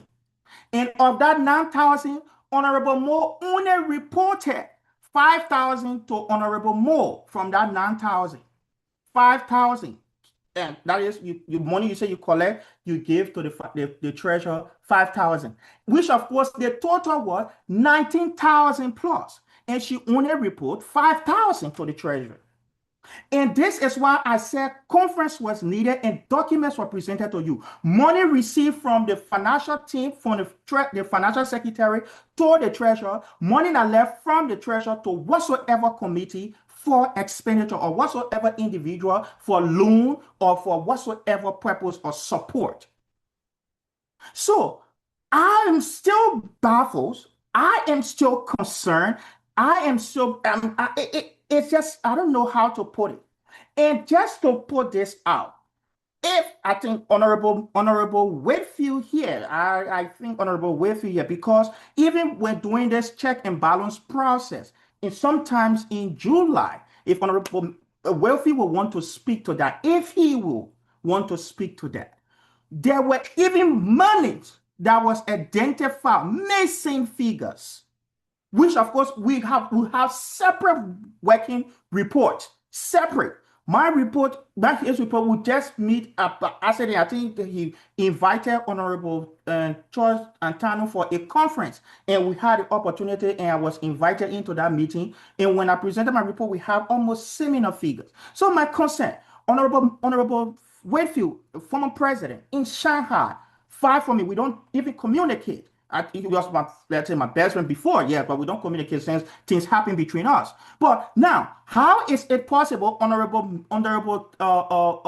Hassan Francis Wilfie, who conducted an independent audit, is also flagging similar figures as compared to what have already been captured into the check and balance? So, Honorable Chairman, my direct question to you to conclude: how did you conduct this audit? Because even with the document I held onto, I said I was not giving the president said, Mr. Cephus, just give God say I wanted an independent audit. I don't want to give this or whatsoever document he has, let he go through them first. They say, no, the document you have with the conference with the financial officer, turn it over to the audit committee. And those documents were turned over. And these missing figures that is unaccounted for, even in the meeting by the financial secretary, refused, did not account for it in any way or in any manner or in any factions, deleting records because the records are here. When she deleted the entire data login, figures start to delete figures from the data logins are all captured. Even on the Zoom platform, the recordings are here and it will be made available to every parties involved that will have interest. And you come with an audit and say there is no missing figures, that there was no WeChat or Audit account created, and there is these issues of report a quote unquote so accurate and only and brought forward difference from my first term 2023 2024 to 2024 2025 7,000 plus is not accounted for, or there is a statement from a financial officer that say, oh, money was used after. I'm just confused. And it come back to the final question: how did you carry on your audit? Who did you invite? Who did you ask? What document did you receive? Did you cross-examine? Who are the parties did you ask? Okay, I received the document from Honorable City or Honorable Tanu. Honorable Mason, Honorable Tanu said she gave you XYZ figure. What did your record say, or what do your records say? Do you have XYZ figure? Can you account for this figure? How was it done? None of us was invited. And you say you have a report, and you say you have a financial audit, there are no money missing in LSUIC. Well, it was not my hope that money get missing, but it was established that 38,000 plus from LSUIC was not just missing, was stolen. And here you come, you say there is nothing, there is this, only and people not doing. I am confused. Thank you, Honorable. Thank you. So the essence was to make sure that everyone have a fair share of what's going on, so that everybody can stay informed about the process. Honorable Chairperson of the Audit Committee, were you following? Yeah. Okay. Uh, To go to what he was saying just now, we had a problem when we sent the first management letter. We posted that there was no financial for 2025 and 2024, 2025, right? Until we called the meeting and then document came for 2024, 2025. He's saying those things that he listed, are they not the query within the financial report that we gave? Those financial misplacement, those dues and other inconsistencies we talk about in the report. Yeah, with this report. So it's like every one of them sent the same financial report. That's why I'm still asking this question. All of them sent the same financial report. People did not, or you say I did not call separate meeting or joint meeting to everyone, but every other query I saw, I reported and signed to every other person for their response. Sometimes they may not call you, the query is or response from an individual. Those queries are all there in the financial report, they are there. That we talk about those financial discrepancies within the reporting system. So within this financial they are giving and say 36,000 was missing. So it means this particular report that was given for the leadership, the 2 years they're giving this report is not the financial report at all. Is that what they are saying? Because if 36 is missing from this report and this is a financial report you give, if 36 is missing directly, we could have known where this 36 was missing from. This is the report they gave, the first time they gave the report. On the first year, they said this is the same report. So let us understand this reporting. All of these financial report that we got, is it the financial Who say? report or there is different financial report? Who say? You are saying there is 36,000 missing. So from this financial report, let me post the first financial report that was given.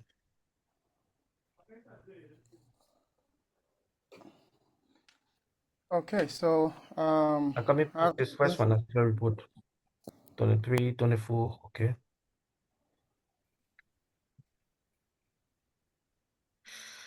Go to statements. okay, so while he's finding Okay. that, we have two hands up. I don't know if he can be Yeah, able to on this report. all of the questions, but we'll just allow you to come in and then we'll try to write down as best as possible when I won't look for this financial report. yeah, so Honorable Chair, Okay, this incoming. is a financial report. I have other So, statements to excuse yeah, me, Honorable President. okay, you can come That in, come means in. I want to post this report. Okay, okay. This report was the report that everyone sent for 2023, 2024. Is it not the report? Is the report not their report? Then that's why we should know. If this report is not the report, then that directly the entire thing is fraud. Because this is the financial report they gave us for 23, That's the 24. report. That's the report from So the if financial secretary, Honorable. That's not there is everyone's no report. report from Treasurer, there is no financial report. What's a separate financial report? Okay, Honorable Chairman, let me just come in quickly. All Oh, right. gosh. The national treasurer or the president will not prepare an independent financial report to be submitted, then that conflicts the very functioning of the financial secretary. However, in terms of audit and accountability, that's why you see, to a greater extent, you were told to request for the daily logs in for people. Now, the daily log in order figure, if it doesn't commensurate, it raises question. Now, you get this that with the financial this document that was presented, we just show here. At the conference, this report was rejected from Honorable Moles when she presented the report because there were so many discrepancies in this report at the conference in Wuhan. This very report. And that's what I say. How did you? Because for certain figure, then there where I come in, how did you conduct? And the same question Honorable Cheeseman asked you. Maybe Honorable Tano in her report will say, I received XYZ money when I was serving as treasurer, or I gave out XYZ money to Gensu Province. Like certain communication. I don't know if you received that communication for Gensu Province. Honorable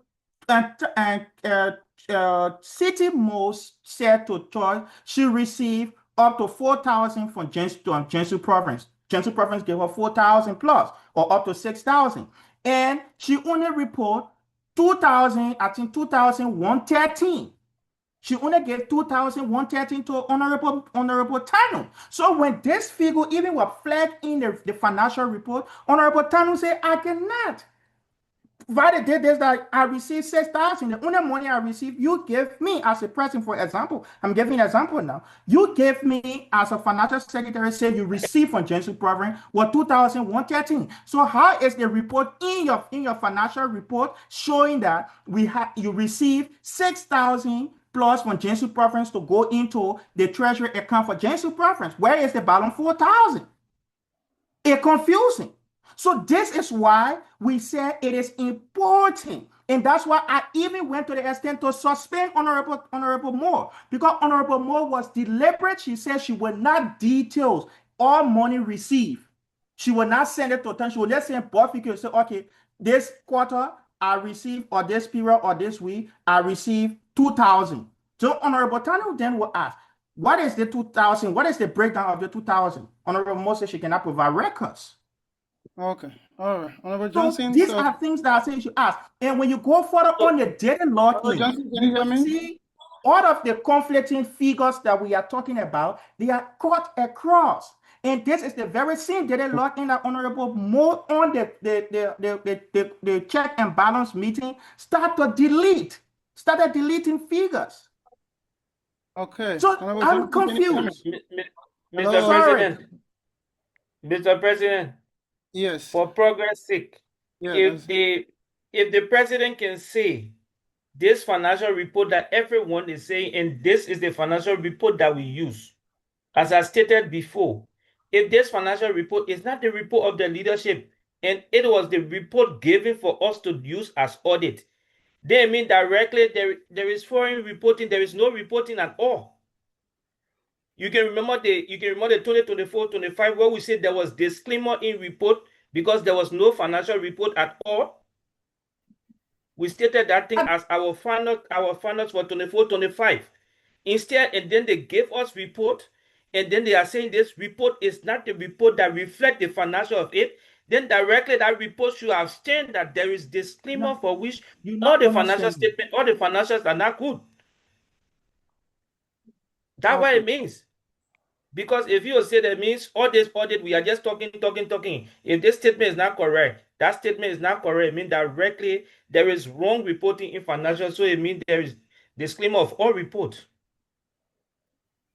All right. Okay. So at least we are all getting informed as we go about the process, and it's good that the student populace, they are all here listening, so that we all get to understand what actually is going on. Even if we are not the one in the committee auditing, at least we are all getting informed.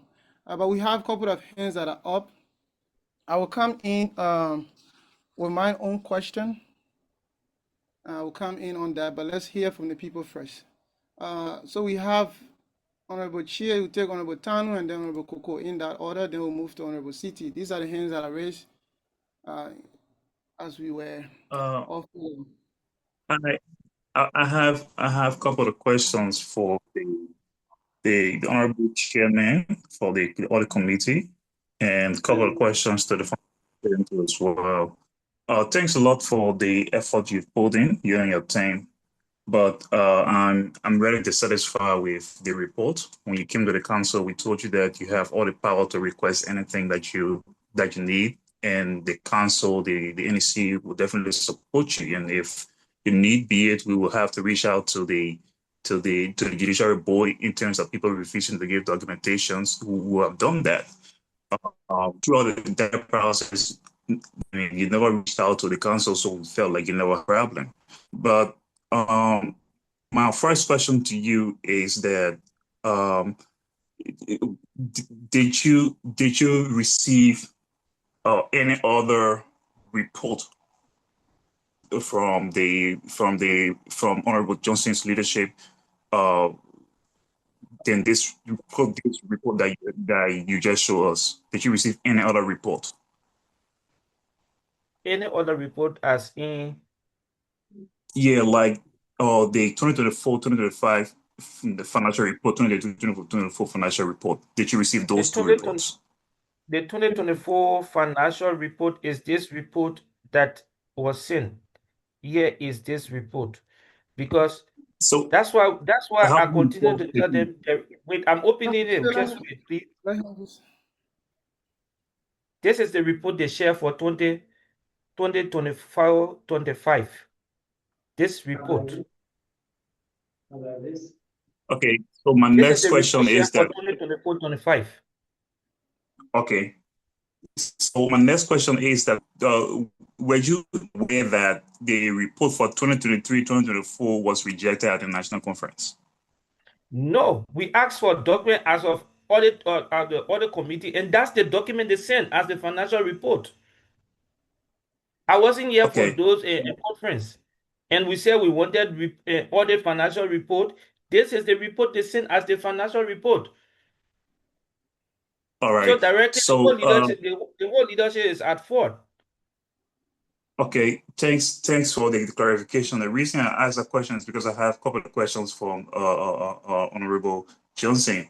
Honorable Johnson, if you knew that the report that was submitted to the audit committee had problems, did you come up and submit at least the clarification, everything you just explained here? Did you submit it along with that report, and you to say, oh, audit committee, this report from 2023, 2024 had problem at the national conference, and we don't know if it was like, rectify or anything, and you allow the committee to work using that report when you know that you have problem with the report, and you did not submit a written document of the problems you have with the report, all those things that you at least saw as a problem, say, gentlemen, this is what, because you are the head of that entire leadership.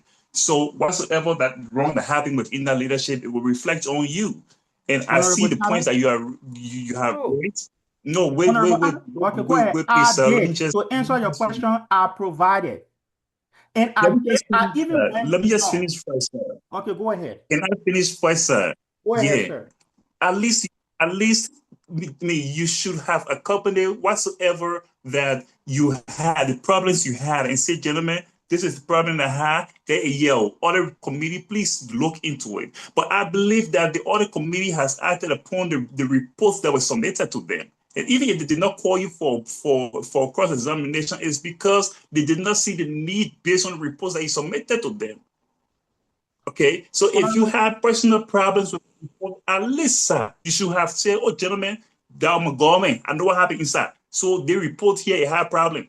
And whatsoever thing you want to do with it, I won't allow you to do with it because it won't reflect whatsoever that happened in my leadership. So this is the problems that have in my leadership. I carry out an internal inquiry or investigation, and these are the problems that I found. So please look at this problem, compare it to the report that Honorable Florence City was sent, the report that Honorable Trust was sent, and the report that Honorable Mason was sent, and see and make sure that these things are aligned. But if you did not share these things with, how do you expect to know that these things you are saying actually existed within your leadership? So that's my question to you. How do you expect them to know? Honorable Tata, to Okay, answer your okay, question. guys, let us take it. Okay, Senator Johnson, you can just come in quickly and respond, then we can Yeah, go back Honorable to Tata, to answer your question, I even went beyond that. I provided every bit of documents. I provided every breakdown of the check and balances in a complete folder. When you hear the chairman say, I gave him, that's why I'm asking if he even used that document, because I break down every bit and pieces, every discrepancy. And I even went further to say, Honorable Chairman, should, in case you are carrying out your investigation, for example, you are making inquiries, maybe you will say, first, I'm reaching to individual parties. You call maybe Honorable Tano, you call Honorable Mason, you call Honorable Florency, and after you call for a general conference, call me, so that anybody that come to say they will disprove what is within that report, if they have accounted for it or they have not accounted for it, or if it is accounted for or if it is not accounted for, like I did even in the conference with all of the both financial officers. So to answer your question concretely, I went beyond. I provided every documentation to this chairman to use for audit, and I availed myself to give every information he will need. But sadly, it was not so. Okay, sir. It was Thank you. ignored. Thank you for the clarification. Let me just ask my last question to the chairman then. Now, Honorable Johnson just admitted that he sent to you all of these things that he said here. Mr. Chairman, please, did you consider whatsoever that Honorable Johnson sent to you? Did you look at it? Did you read it? Did you check for those discrepancies? Did you call the people that he mentioned within that communication to investigate and see whether what he presented to you was right, or you just decided to ignore his entire submission? The first thing on this report, he gave me a lot of report. That's why I'm posting it on the page. This is this report I'm sharing. You are seeing this file, right? Yes, sir. This is the file the chairman gave me within this report. These are file. Yes, they are file. With all these file will tell you there is a problem. Good. But the major document we are dealing here is the financial state lines of activity that will be done. You see in here, this is Florida City file. You check in all these file you have, there is no other financial statement sent for that year beside that one financial statement. Yes, we will trace those arguments. That's why in my last communication to him, that I even copied the president as his response, is that I should call him. Yes, I said if there is every problem, show the exact place, because we will not have the time to call you and sit with you. Show the exact place there is problem. You give this financial statement. This financial statement is directly or entire fraud. It's not the representation of the Liberian Student Union, and that's why we use so directly. It means this entire financial statement is wrong, because that's the only statement they give in 2024, 25. They gave one statement again. The same statement is the statement we use.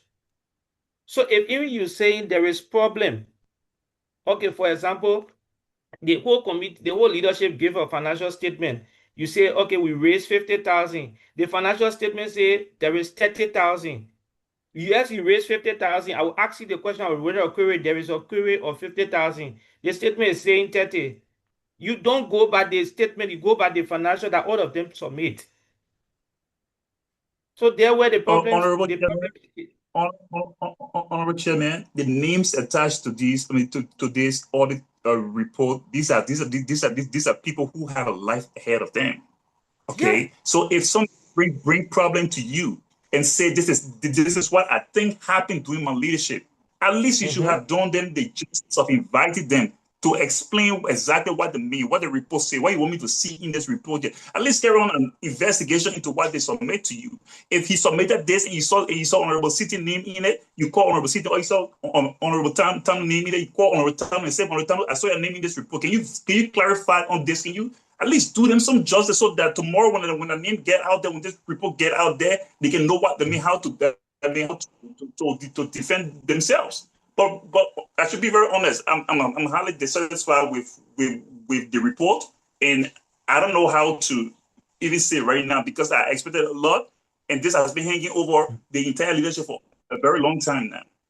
Okay, you guys have at least within the management, within the query sent to everyone, there are names of people with situation of problems within it. Did you see the report? There are names of people that they want that directly tied with people. There are names. So it means directly when query are sent to you with names, you should respond to them. That's what I was saying, but there were blames in. And there's no the financial report. It's not the financial report that represents. So who would that blame be with? Okay. The financial report that was given is what was given. Okay. Thank you, sir. Why the screen stay up? Why the screen stay up? You know, I have, like I said, I have questions. I have a lot of questions here, but now you can't be the one be asking. But me, I asked one because I saw one from the chat session. All these documents that you have here, did you or the committee review them? Yes, we reviewed them. I personally went through all of these documents. I even stated those documents that were the same. Stated within all. There were, even when I look at the financial policy that I'm pointing at now, there where I came out, there is no financial policy. You don't take a statement from in the like you say in the constitution and say, because the constitution says there should be financial secretary, there should be treasurer. That's the financial policy. That's why I said no, we remain with it in the management letter. Because the things that are in here is not a policy like. Okay. Yeah, so anyway, I can't join the engagement team, but I was called on September 19, 2025, and also on August 22nd, 2025, by Mr. Johnson. And at no point in time did I maybe send you whatever it is or tell you whatever it is, because even himself wanted the process to be independent. And it's also good that he make another statement, because on that audio, which I have, he talked about 26,000 unaccounted for, and today he's also talking about 38,000 stolen. 38,000. The recording is also, this recording is also going on. It's 38,000 plus stolen. And I, when we talked that day, I told him, please send me this document that I may send to the committee. And he promised me that, Mr. President, I will send it to you. I will send it to you. And I kept asking, but he didn't send to me. Instead, he said he will send to you directly. So after that joint leadership meeting with the auditees as well, it was one day he messaged me and said, Mr. President, I've already submitted everything I had, the documents that I have already submitted to the audit committee. And interesting, the audit committee don't send us, it's my first time seeing all of these photos. They don't send us the NEC any of the thing, except you also just send it to us that, oh, I've sent my report to this person. And all of you that send in your responses, there was one question I asked to all of you. Did you share this with the audit chairman? And all of you said yes, through WeChat. Whenever you CC copy us or the NEC, we ask you that question. And now this whole thing, it has put a cloud that money was stolen. Honorable Johnson is affirmative that money was stolen under his leadership by his financial secretary. And you said you have reviewed this document, and there is no, for the 2023, 2024, that's his main focus on that year. There is nothing that you are able to identify. I think on the meeting 23, also, 24. yeah, 23, 24. He was very specific about that year because that one he said Honorable City served with him for the full year. And then in the second term, she only served within the first quarter, that is from July to October. Okay, can you stop sharing and check for Yeah, it was something? focused on the first term that money was missing. Money was missing. And I think that he also referenced a meeting that he said he had with Honorable Coco, Honorable Jensen, Honorable Mason, and the three of them.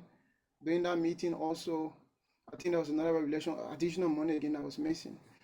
So now this thing have went out there. You know, some people saw Honorable Tyler message about 22K missing, and it was confused, like, how is the COC one making a statement? This statement was not made just now. This is something that was said by Honorable Johnson, time with our numbers, that his financial secretary unaccounted for a lot of money. Sometimes 26,000, sometimes 22,000. Now we're hearing about 38,000 plus. But while I will come back to this, I would allow the other auditees or the other honorables here to ask a question. And then, because this meeting has been recorded, this might even serve as an open audit. That all of us will know what happened under the past leadership. And it might inform our decision. It's very important. And if time permits us, I will appeal to this body that we have this cross-examination,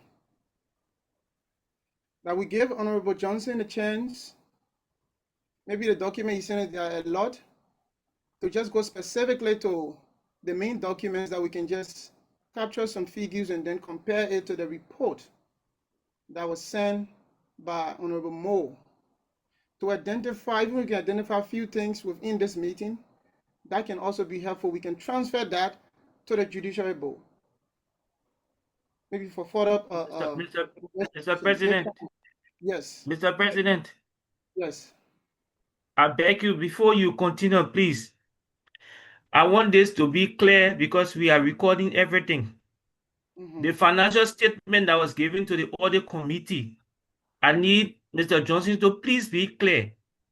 Is that the actual statement of LSUIC for 2023-24, 2024-25? Is that the actual financial of the student union that was turned over to the audit committee to use? Okay. Honorable Johnson, are you following? Can I come in, Mr. President? Yeah, you can come in. You can come in. All right, thank you very much. I will start with the 2024-2025. During my term, I have for the 2024-2025 period, there were quarterly report. I did not sign on any annual report, all right, or financial statement, because I resigned 2013 or July, right after the fourth quarter report was submitted and filed to the student body. I tender my resignation. Now, to the 2023-2024 report, when that report was submitted, even at the conference, like I said, it was rejected. Because the president cannot provide or prepare financial statement for the union. The financial officer that's the financial officer responsibility. So when that document was submitted in our check and balance meeting, there were discrepancies, which of course those questions were asked to the both financial parties, that is the treasurer and the financial secretary. And when those questions were asked, I will say again verbatim, Honorable Moses, she's not answerable to me on any figures that I'm asking about. She only answerable to auditors. I'm saying it. Honorable Mo said to me, when I raised those questions on this money and on the financial statement that was submitted to the conference, which got rejected at the conference, Honorable Mo said she's not answerable to me. She's answerable only to the financial, let me say, to the audit team that will be set up. Honorable Chairman, I cannot audit myself because I am the president. Did I try for auditing to be set up? Yes, only 2 persons signed up. And the Constitution says 5. We cannot have 2 persons. And besides, we needed people with competent skills and experience in audit to be able to conduct a comprehensive audit. Beyond that, another check and balance was called for. Again, Honorable Mo, there was discrepancy. Honorable Tanu said the money I received. Honorable Johnson. No, that does not reflect me. The statement submitted by Honorable Tanu did not reflect me. Honorable Johnson, can you hear me? Yes, I'm hearing you. The question from the audit chair is the document that was submitted. It is the actual document or that document? No, because it got rejected. Okay, so that's not the actual document. So, Honorable Chair. No, because that document got rejected by the conference. And besides, in the check and balance, those figures were not ratified. Okay, so that's what I want to get clear. Thank you. And secondly, Honorable Professor, before I close up, on the figures that you hear about the addition to do that, it was from the meeting that was held with Honorable Mason, Honorable Jensen, Honorable Coco, Honorable City, Honorable Tanu, that in that meeting, the other figures were discovered. Left out saying example, the money the Honorable Tanu, City said she received 9,000 and she only gave 5,000. Reported 5,000 to the treasurer, amongst other figures. So all of those figures are together. That's why you see the figures increased from the initial 28,000 that were already captured in that unofficial audit file submitted to the auditing team. And Honorable, that document did not just go to the auditing team without the acquiescence of all of the financial officers. They are in the know. They were invited. They were asked questions directly on these missing figures. And sadly, there was no answer to provide for those money. I will stop here. All right. Why you say you stopped? You said they're all informed. They did acknowledge the findings that you had during the time you were doing your in the meeting. I will say it was when hearing. I'm saying it said like I said, when it not yet. Honorable Mason was in that meeting. Honorable Marcus Cephus Johnson was in that meeting. Even to the extent Honorable Moore went and started deleting figures from in the financial report. Deleting in that meeting. All right, thank you. So anyway, the audit committee also. So I'm not saying that behind anybody. It was an open audit. The first thing, internal check and balance were done. Communicated to the financial officers that, hey, XYZ money is missing. You guys need to account for it. In that meeting, Honorable Tanu can say, hey, the money you're talking about here, I received this from Honorable Tanu, let me say from Honorable CTO. Let the Audit transactions of all of the money I received from Honorable Tanu while I was serving, from Honorable Couple more, city couple more. Here is a transaction of the money I received. So this other figure that is reflected here, I know nothing about it. Or this other money, I know nothing about it. Honorable Tanu, or me say Honorable Choi, me say Choi, or couple. Did you give SYC money to Honorable Tanu, the treasurer? No. Where is the money? Since he did not do it and it is captured in the financial record, where is this money? Because it was not accounted for, it was not expended because I did not sign or expend any money. So where is this money? No explanation. So that informs the decisions that indeed this money was missing. Honorable Johnson, sorry, we'll stop you there because it's already 10. Let's hear from Honorable Tanu and the others' hands that are up. If anything, we'll get back to you. Honorable Tanu, you can kind of mute yourself. Then after that, we'll move on to Honorable Kuko. Honorable Tanu, are you there? Your hand is raised, but you're muted. You're speaking. Honorable Tanu, are you there? Can anybody hear me? Yes, Hello, I can hear you, Honorable Tanu. I think you tried to mute. Hello? Yeah, hello, you can come in. All right, am I being heard, please? Yes, we can hear you. You can come in. All right. So there's some clarity that I need to get in the audit. Speaking in regards to the report from 2023 to 2025. So from the beginning of LSUIC audit report or audit process, I wasn't informed that there was audit going on.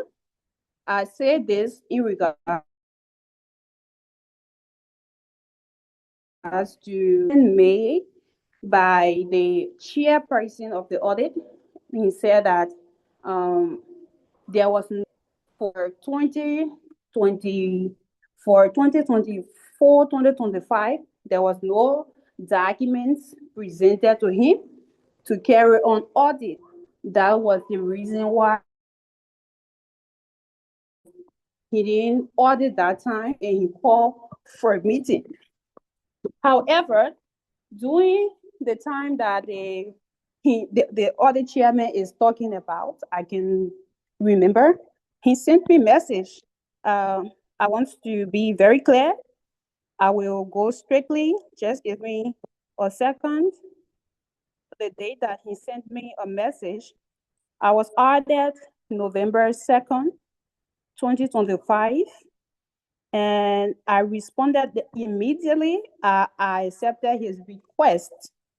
I responded by saying hi, and he said hello.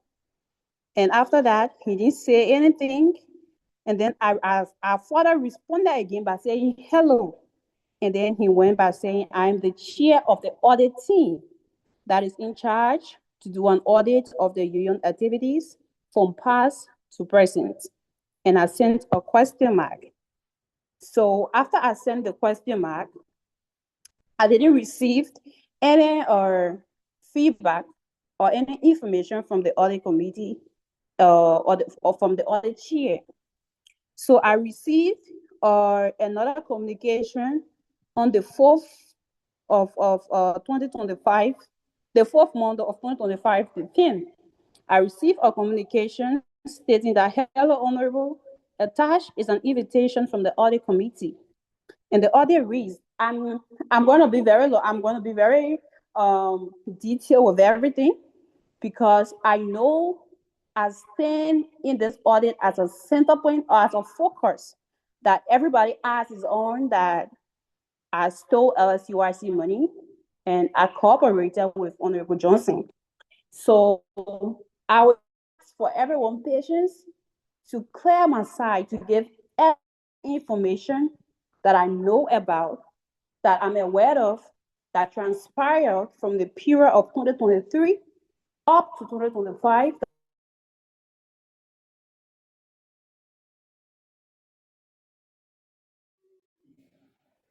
Can anybody stay here on the Tanu? Or just me? National Treasurer, Acting Financial Secretary, marital lease 2023-2025. So the invitation of this letter was audit committee management letter and report deliberation. It reads, the audit committee hereby invites you to attend an important meeting to discuss the management letter findings and the final report for the financial period 2023, 2024, and 2024 to 2025. The meeting will provide an opportunity to review the issue raised, clarify outstanding matters, and agree on the appropriate way forward for the union. Management letters commonly communicates other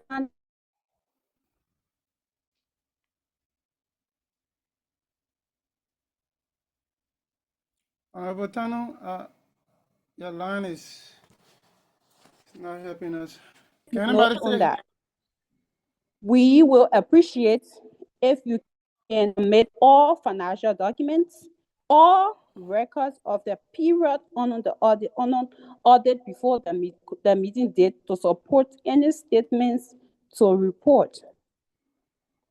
And then you want giving the meeting details and the agenda as states, date, April 14, 2026, time, 9 o'clock Beijing time, and the venue is LSUIC. The agenda of this meeting, review of the management letter findings for 2023 to 2024, from 2023 to 2025. I think there was a mistake. And it also says review of the final report for 2023 to 2024, review of the final report for 2024 to 2025. It went by saying responses to issue raised and discussion of corrective action.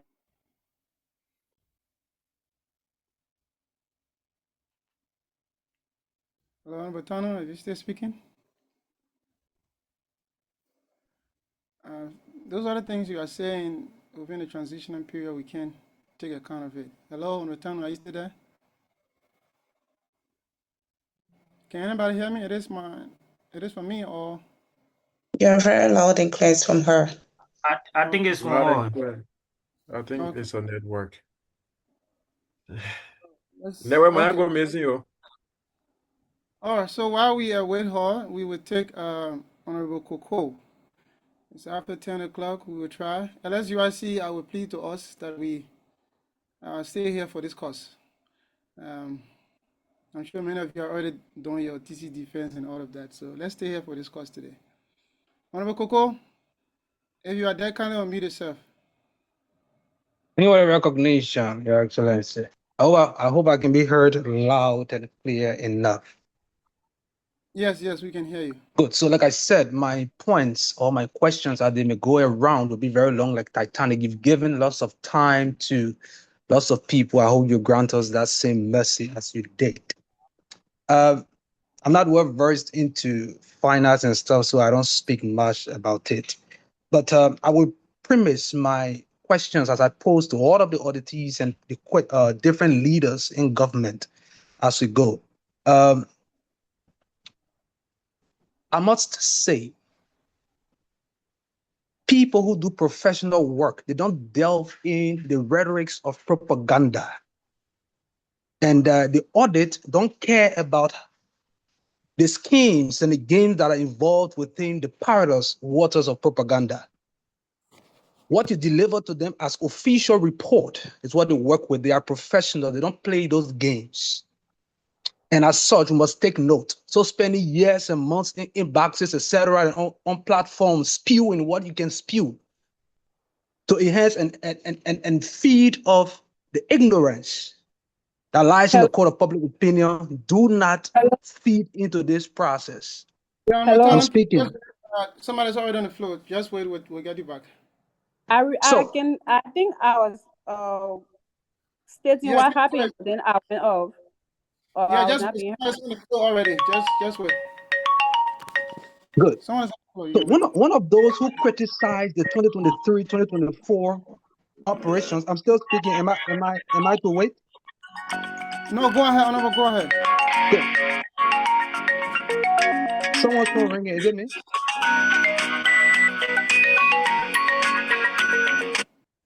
1 second. Good. Good.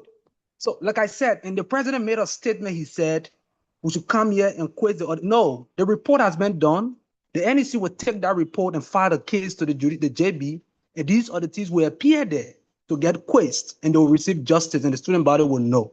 So it's not here that justice will be delivered, but by the JB. That is clear and established. Let me ask these auditees again. The auditors made it clear that for 2023, 2024, it's just one report that they received. Of all of the inputs, they said there were consistency in those reports and they worked with it. Now, the president said he had different reports that he submitted. Now, if we go through the reports he submitted plus the report that was submitted by other parties, and we have differences in those reports, then we have questions to ask. But then what the question I have for them is, the treasurer, do you have report? Like Honorable Masons asked, but no one answered. Do you have report of all monies that you received? Mr. President, do you have report of all checks that you sign and all expenditures that you sign? Do you have? Yes or no? Please, if you can just type in the comment section, I will appreciate it. Do you have? This is record-based. And that's the record that needed to be submitted to the auditors to work with. If you have none, then what were you doing there? Were you relying on just the financial officer? Then it's nothing about you are just a parasite because you have no report. If you did, then kudos to you. So can you tell me, did you have reports for every monies that you signed for? Do you have a report about that? Do your office have a report about that? Madam Treasurer, do you have report of every money that came in and left your office? Do you have report? Did you submit those reports to the auditors? That's what they work with. They don't care about your lecture and rhetoric you gave or here. They really don't care. They are professional. Hello? Yeah, can you hear me? Yeah, we're hearing you, President. We're hearing you. You on the phone? We're hearing you. Why we will allow exchanges? Let us try to watch our voice. Oh, I thought rhetoric. Is rhetoric not allowed, please? No, you said I parasite. thought fully. Okay, sorry, I take that back. I take that back. That is parasitic. Go. So I'll take back. No, but in all honesty, Honorable Johnson is my man. Just leave that one. Anyways, but let's proceed. Now, Honorable Tyler made an assertion of 22,000 been missing. So I'll stay with the responses of the auditors. I'm looking in the comment section. I expect you to be replying if possible. Honorable Tyler made an assertion of 22,000 being missing. Someone said you are not part of the auditing process as the COC one, including the president and the former president. So it's an independent process. Who told you, Honorable Tyler, that this money was missing? I want to know. Who told you? Is it they say, I say? Is that the conduct of a leader with integrity to take it and take it to the official platform to parry? This is the reason why the government is being abused wrongfully, in my opinion, because an official or key official made a reckless statement. I've already addressed the issue of the financial audit in the criminal investigation. The president said, let's quiz and do that, then go to the JB. No, you are taking the report to the JB and then you prosecute them. That's how it should be done. That's how it will be done. Now, Honorable Mason, I want to ask again. Honorable Mason, question about individual. Okay, I stated that already. Sorry, I'm going through my key points here. Now, lastly, the audit reports mentioned inconsistencies in 2024 to 2025. Madam Mo had 1 quarter, Madam Tano had 3, Honorable Mason had 9 days inconsistencies in those quarters. Now, Honorable Johnson mentioned that his records show missing monies. Does it cover this 2024 to 2025 also? If it does, then all of the 4 NFS must answer questions. Does it? Honorable, I'm waiting for your replies. I'm not saying any of the replies. I'm just asking yes or no. Not is coming. Does it? No. Now, how can you track the F? I will try not to waste the time. We'll end here and then maybe I'll come later. How do you track? Answering. If you want us to do it, I can unmute myself and I'll be giving response. Oh, yes, you can do that for me. I will just yes or no be okay. Does the 38 or 58 or whatever thousand? Does it cover 2023 from 2023 to 2025 with specific periods? Good, specific periods. So it covered that whole time span, right? Yeah. Good. So it means that all of the financial secretaries that served in that period are all suspects. Yes or no? Then where now we need to be No, the very question well. is they are all suspects. Yes, Wait. I didn't say they are guilty. They are all suspects. Yes or no? But you mentioned Madam Moore. You know what I was saying here? That's why. Let's No, my okay. question is no. We're not. Don't worry. We're not. I'm not. I don't want clarity. They are all suspect because you say the whole period they all served. They are all suspect. Yes or no? Every individuals, all the Yes. financial officers in the Yes. check and balance and phase from the 2023 to 2025. Yes. From 2023 to 2025, all of the financial officers, because I never worked with Honorable Mason. I worked with Honorable Tino and Honorable Moore. They are all suspects. Wait, excuse me. Let me give you my response. Don't that just conclude? But answer my question. You wasting my time, brother. In our check and balance, if okay, it's okay. financial I don't want your response. It's unclear. Okay, it's okay. Account for funds. Okay, so let's leave that. Let's leave that. So let's leave that. Thank you. Thank you for your input. Thank you. I have to proceed. Thank you for your input. I have to proceed. Let me conclude on my point. Good. So the inability of the president to say that his report that covered this time span flags this issue of missing monies, but he cannot affirm which financial officers should be accused. Is that not inconsistent? No, let the people. How many times you are saying? I'm speaking, please. I'm speaking, please. I'm speaking. Please protect the speaker, No, but please. Please, I'm speaking. I'm speaking. I am speaking. Please, I am speaking over. Let's exercise some restraint. Let's exercise. We don't want to play that. The report is out. No, go back again. Wait, now let's finish. Okay, the report is out. Okay, let me conclude, please. Let me conclude. Now, I would say this to the audit committee, the esteemed scholars that listen. For me, there's only one way I know that these reports can be tracked. Like my first question I asked, the audit told you to send reports, and all the reports I was sending were consistent in using report came, but you said no, you're not agree with it. Fine, that's up to you. I don't care. Now, but if this can be tracked, there were quarterly reports done. There's a reason why the crafters of the Constitution, ensure that quarterly reports be done because they don't want to come at the end of everybody be confused. So in bits, you can go back to the archives of the Secretariat. We have empty secretariat at the time. I'm not sure they have much, but you can try. You can check every quarter and compare it with the funnel that they gave.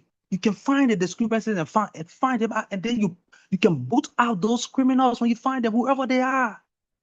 But in the case wherein the Honorable President calls us for a Nicodemus meeting at night, prior to audit, when you had 2 years to do so, that was my disagreement with that meeting. Showing some logs and you could do that when the madam left office. You could have done that during the period. You waited for days or weeks or even after the commencement of the report before you want to do this. What a Nicodemus move of a catastrophe of absolute ineptitude. Well, as for the purchase of SIM card for the union, if you had a report of document you signed on, you would have just brought that report, said, this is a document I signed to buy this SIM card. And right there, Manamo would be should be dragged to the JB. Where is your document?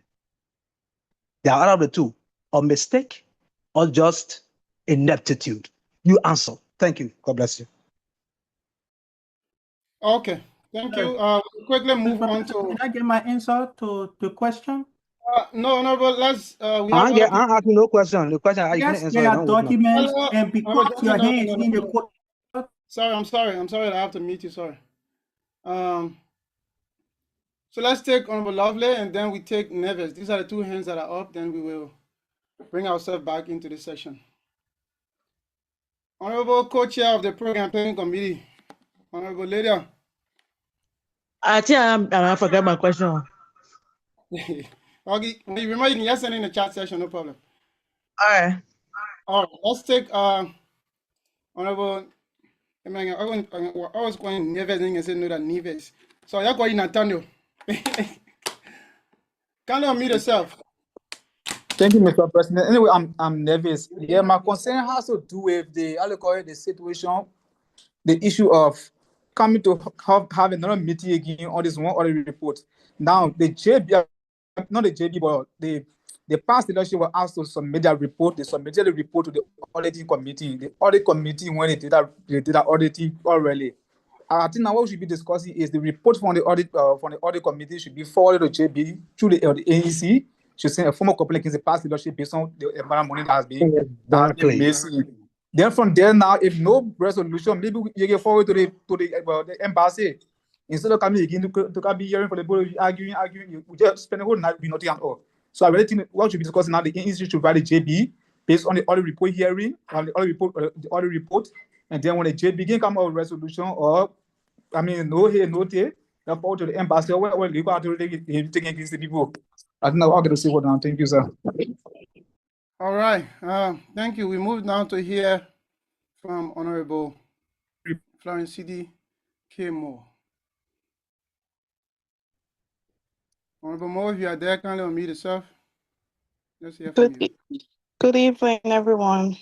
Thank you for giving me the opportunity. I'm so glad that this meeting is being recorded and that all of LSUIC conferences had been live streamed. So the record is there. You can go and see. Could you please permit me to share my screen? I have two devices now that I'm joining with. The one with my hand raised is the one I want to share my screen with. Sharing is open to everyone. You can share. Okay, thank you.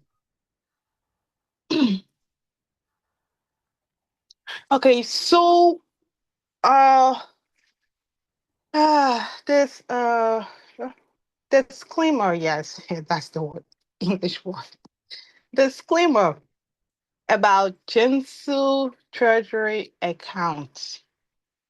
As you can see from the annual report, total funds received and recorded for Jinsu Treasury account is 4,057 yuan, not 6,000, not 9,000, 457. That was what was received into the Jinsu Treasury account.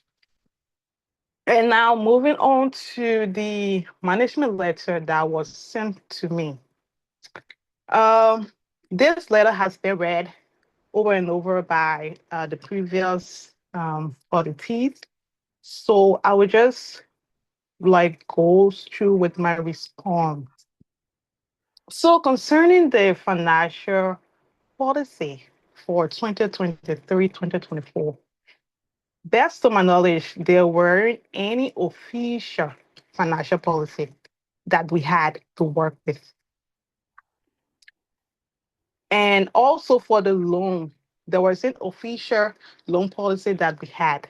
However, we had something we called the contract and the note of commitment. That was like a one-page document. Actually, it was 2 pages. The note of commitment is a separate document, and the contract is a separate document. And those 2 documents were crafted according to the requirements for loan from the Constitution. So those were the 2 documents that we had and we used. When it comes to official account for the union, upon my ascension to the financial office, there weren't any official account for LSUIC. At the time I took the position, I initially had 2 rooms. One I was using for my business, and then the other one was for my social stuff. And through the council of President Emeritus Hassan Wifit, he advised me that I could register or create a new account and where I can be able to account for the union's fee properly. Because mixing it with my data form, it could be confusing sometimes. And that's how I opened a new Alipay account. Before my extension to office, I only had 1 Alipay account, 2 WeChats. When I came to office, I opened a new Alipay account, and then my other WeChat account, because I was not ready using it, that I deleted all of my contents and make that account purposely to be interacting with students, receiving funds, and those were the QR codes that were shared on all of the flyers that went around. So to conclude, those accounts I was using were my personal account. I did not receive a single yuan from the union to purchase SIM card, to purchase data, nothing. I used my own money to recharge my 2 SIM cards monthly until my term was over. Into the second, I think, third or fourth quarter, the secretary decided to create a WeChat channel. They and that I wish that the secretary could have been here to like answer for that for himself. They asked me to use my other WeChat I was using for the union to use it for the union's channel. I agreed, and I created the channel. We posted contents on the channel. Upon my resignation in the first quarter of 2024-2025, I texted the then deputy secretary, the then secretary, the then treasurer for transfer of these accounts, but all of them had WeChat accounts, so the account could not be transferred to them because they already had a WeChat account. And I was leaving the executive, so I was not like handling the account anymore. So we stopped posting content and everything. And yeah, so that's how I waited for to turn over the China. It was sometime, I think 4 months, something after Christopher came back. Was it Christopher or yeah, I think it was Christopher, because I think that time he came back in the NC. He came back to me to ask for the account, and I told him that I forgot about the password, and my SIM card has blocked because, of course, I'm not using the WeChat. I cannot recharge the SIM card. That's expensive. So my SIM card was blocked. I told him if LSUIC is willing to pay to open a SIM card, that's fine. I don't have no problem. You pay, you open a SIM card, I get the notification, we open the WeChat, and then I give you the chats are there, and I even like what I'm explaining now. These screenshots were sent to the audit committee because when they asked about the union account, that was my response. And I put all of these screenshots, my conversations, I sent it to them. So that's it with LSUIC union. Moving down to the, they had issues or questions about Jiangsu province account. And that brings me to the issue that was raised recently about the yearly report being rejected. So at the 18th annual conference in Wuhan, when I was presenting, there was issue raised about the report. And what issue was this? This issue was solely concerning the Jiangsu Treasury account. But then Honorable Coco was the leaving Jiangsu province coordinator. And so his issue was that the Jiangsu account should not have been under LSUIC general account. This account was open separately with my office, but with consultation from the president, then I included the Jiangsu account within the union's account. And so for them to even take money from their account, the president has to sign on their disbursement form, which was like the problem with them. Like there was like, it shouldn't be that way. If they want money from their account, they should be signatory to their account. The president should not have been signatory to their accounts. And that was the problem. That was the issue of the financial report at the conference. The record is there. You can go and check it. That was the issue with the financial record at the conference. There were no discrepancy about due payment Someone said they paid due and I recorded, or someone said they're not owing area, but then I put the owing area. There was no discrepancy about loan payment that someone paid back that loan. I did not record it. There was no discrepancy about fine, about pledges. There were no discrepancy whatsoever with all of those accounts, apart from the Chancellor Treasury account. So that's the understanding on report being rejected or not. And that argument said they're not even concluded. I mean, perhaps it did, but I was not in the hall because I felt ill and then I had to leave the hall. So I don't know if the conversation continue or what, but the fact that they said the financial report was refused, I mean, honestly, that's just something I'm hearing now because, like I said, I left the hall, and if there was any conclusion of such, it should have been made known to me in the executive meeting. This financial report, the annual report was made. It was sent in the NEC group. It was reviewed. It was agreed upon before I shared it in all of the LSC groups. All of these reports were shared from first quarter to final report to conference expenditure. All of these reports were shared in the group, and I did not just share them on my own. They were reviewed before I shared them. And that was all for the first response. And then coming back to the moving forward to the second response, the issue on the 2024-2025 first quarter, they said there were a difference of 7,578 between the annual report. Here's the annual report. Here, okay, yes. Here's the annual report, the balance, and between the first quarter brought forward. This is what they are talking about. They brought forward and the annual report. The difference. This is what this letter is talking about. And I explained that the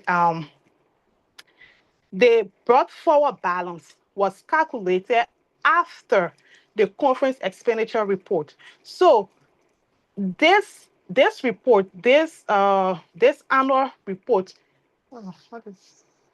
this annual report is inclusive of first, second, third, and fourth quarters. If you go to first quarter, second quarter, you count them one, you add everything.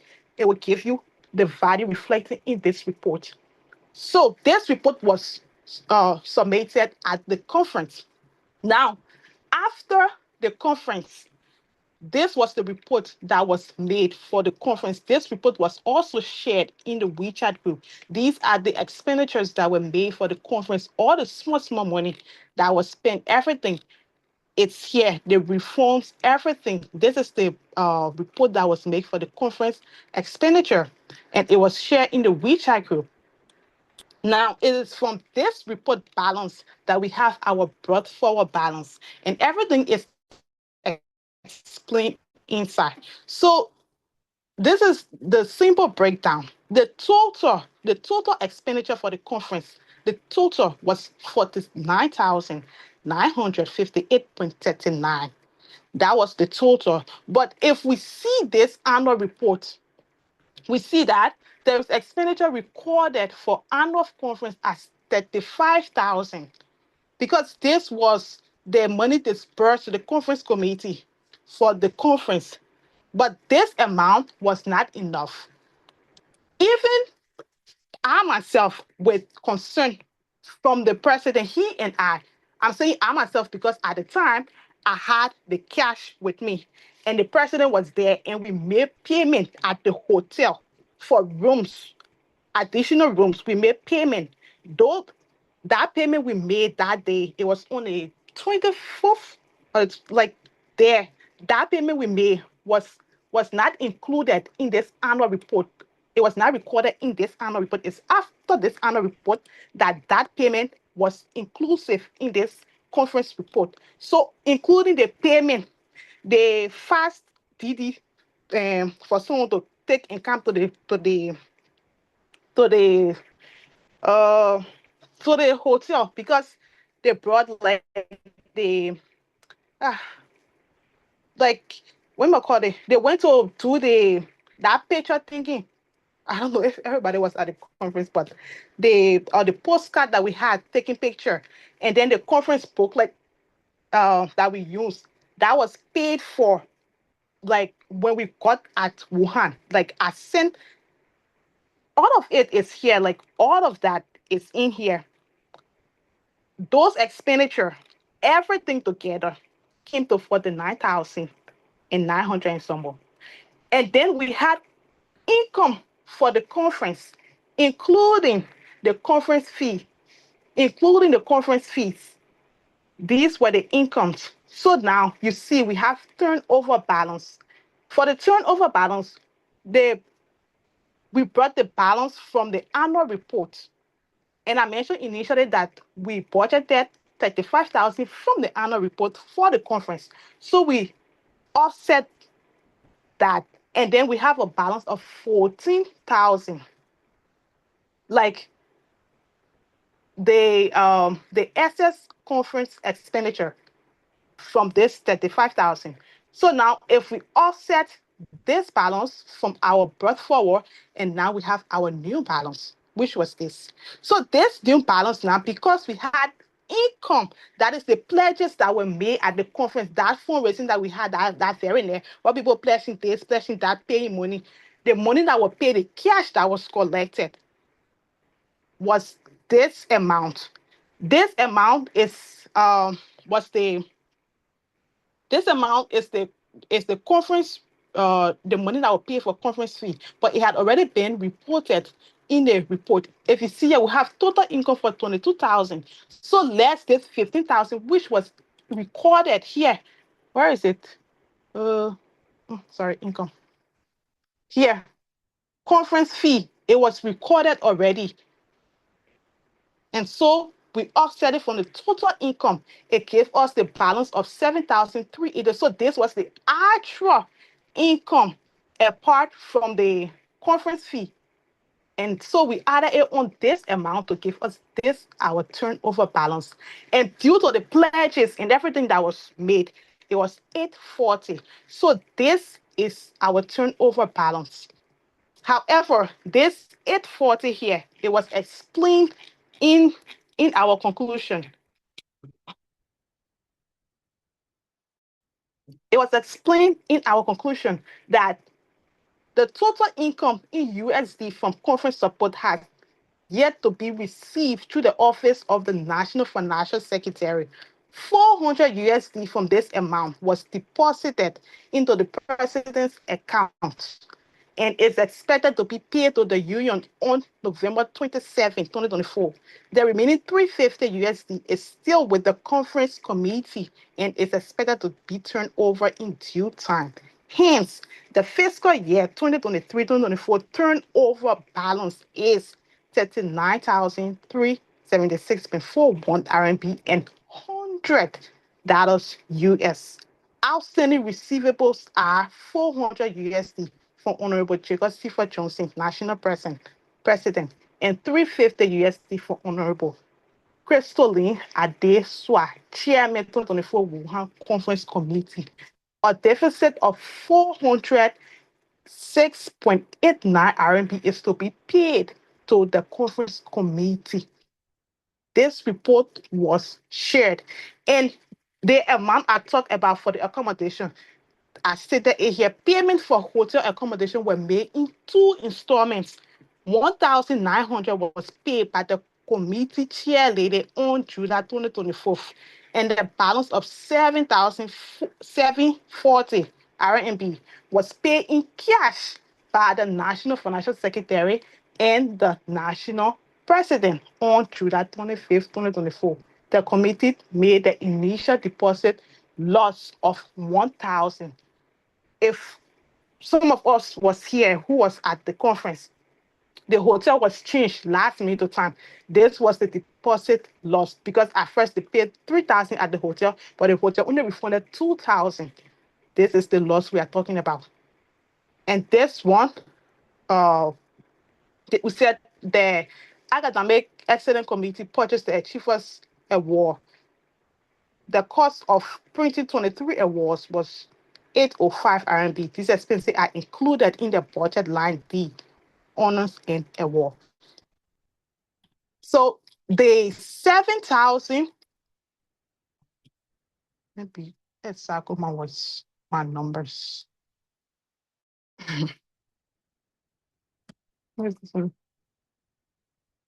This 7,578.39, that is difference. These were the expenditures of that money, and it was accounted for in the 2020 the 18th annual conference, that is the 2024 Wuhan conference. And this respond to about the 2,700. I made it clear that upon leaving, like, this money was never expended for during my time. So I had nothing to say about it. Nothing to say about it. And all of these ones going down is all about 2024, 2025. I was not in office at that time. Upon my response to this, to number 3 to number 9, I actually responded according to my time in office. But then it was later when I had already sent the report before when I saw 2024. I'm like, but I just gave myself hard enough for that because this doesn't even apply to me. But at that time, I had already replied to it. So this was my response to the management letter, and that was all of the concerns that were addressed to me. So that's all I have to say. I'm open for questions. And yeah, thank you. All right. Thank you. Honorable Chairperson of the Audit Committee, are you following? Honorable Bole, are you still here? Listen to her. Okay, thank you. So we will hear from Honorable Tano if she's still here. If not, then we'll take questions from the scholars. As we said on the flyer, the scholars will have the chance to ask questions. I give up. Honorable Tano, if you are there, can you unmute yourself? Let us from you. Yeah. Yeah, you can go ahead. All right. I've already started to send some documents in LSUIC chat rooms. And I did that because I saw that, or I've noticed that I'm the focus here today, that I collab with Honorable Johnson to take LSUIC money. So I've already started sending some documents in LSUIC group. And as the meeting progresses, more documents will be sent in LSUIC groups. And I'm pleading with everyone here tonight that no one remove me from any of the groups, as I will not be violating any of LSUIC rules or that of the Constitution. Moving to the audit report, and what I was saying, I don't know if anybody hear me, but I was just speaking in regards to what transpired when the audit chairman said that there was no document presented to him for 2024, 2025. I tend to debunk that. That was a lie. Nobody reached out to me for any documents stating that, hey, give me this document for us to audit, and I didn't give to them. All right? So that was a lie. Sorry to say that I'm using the word lie, but that was it. And fast forward, when what's the guy name? The other chair reached out to me that we should attend a meeting. In that meeting, I asked that the general student body be invited to that meeting because I think it will give them insight on what is going on. I also raised concern in that meeting that if the chairman is requesting documents from us as to restart the audit or to carry on to progress with the audit, I asked him that he reopens the audit from 2023 up to 2025. And he assured us that that was going to be done. And I can remember Honorable Mason said that he partially agreed with me that the audit be reopened. He said that we should present all documents within our possession, which I did. I presented all documents in my possession, including my daily login to the audit chairman. It was in a zip file that I sent to him. So it is surprising to me that the audit chair will come up here tonight and say that some documents were withheld. I stand to say that no documents from my end. I don't know about others, but from my end, no documents were withheld. If the audit committee or the audit chair noticed that I, Kebet Diestano, withheld any of LSUIC documents, that was to be requested for, stating the me documents that he needs. But I didn't receive any notice that XYZ document you didn't report. Best to my knowledge, I reported all of the documents in my possession for pertaining to LSUIC. I presented everything to him. Fast forward.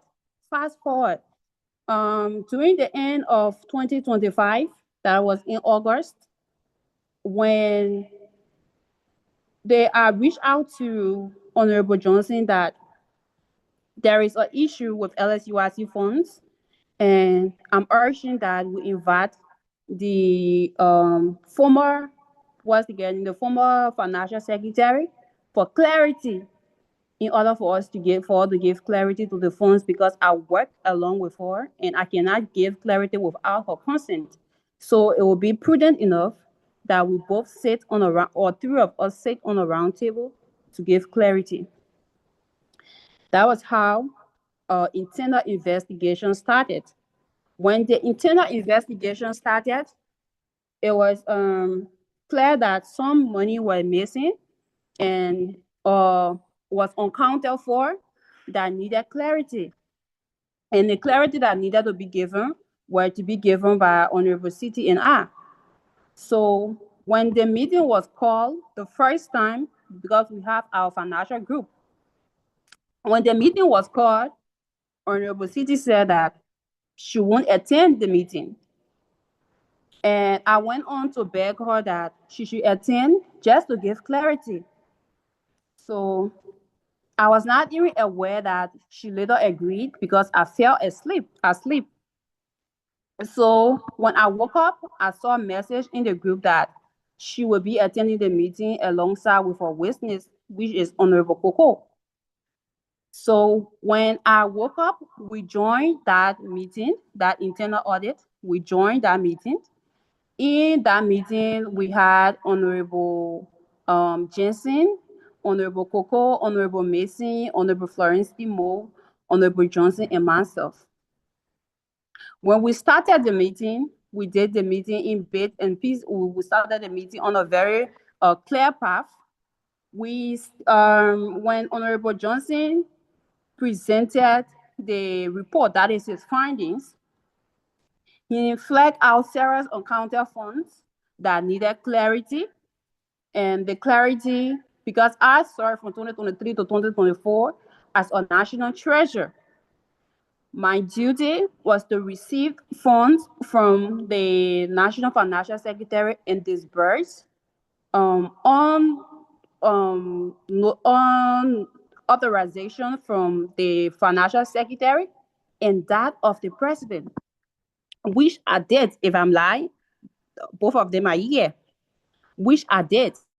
And there was some point in time that I raised this concern that in terms of the Financial Secretary meeting, reporting, the manner in which she reports, I don't understand it, because she received money for different purposes, and at least as a national treasurer, I should be having some insight on the money, on the funds that are coming in. It just shouldn't come in as bulk as funds for LSUIC without like a little note like, hey, this one is for loan repayment, this one is for this one is for that one.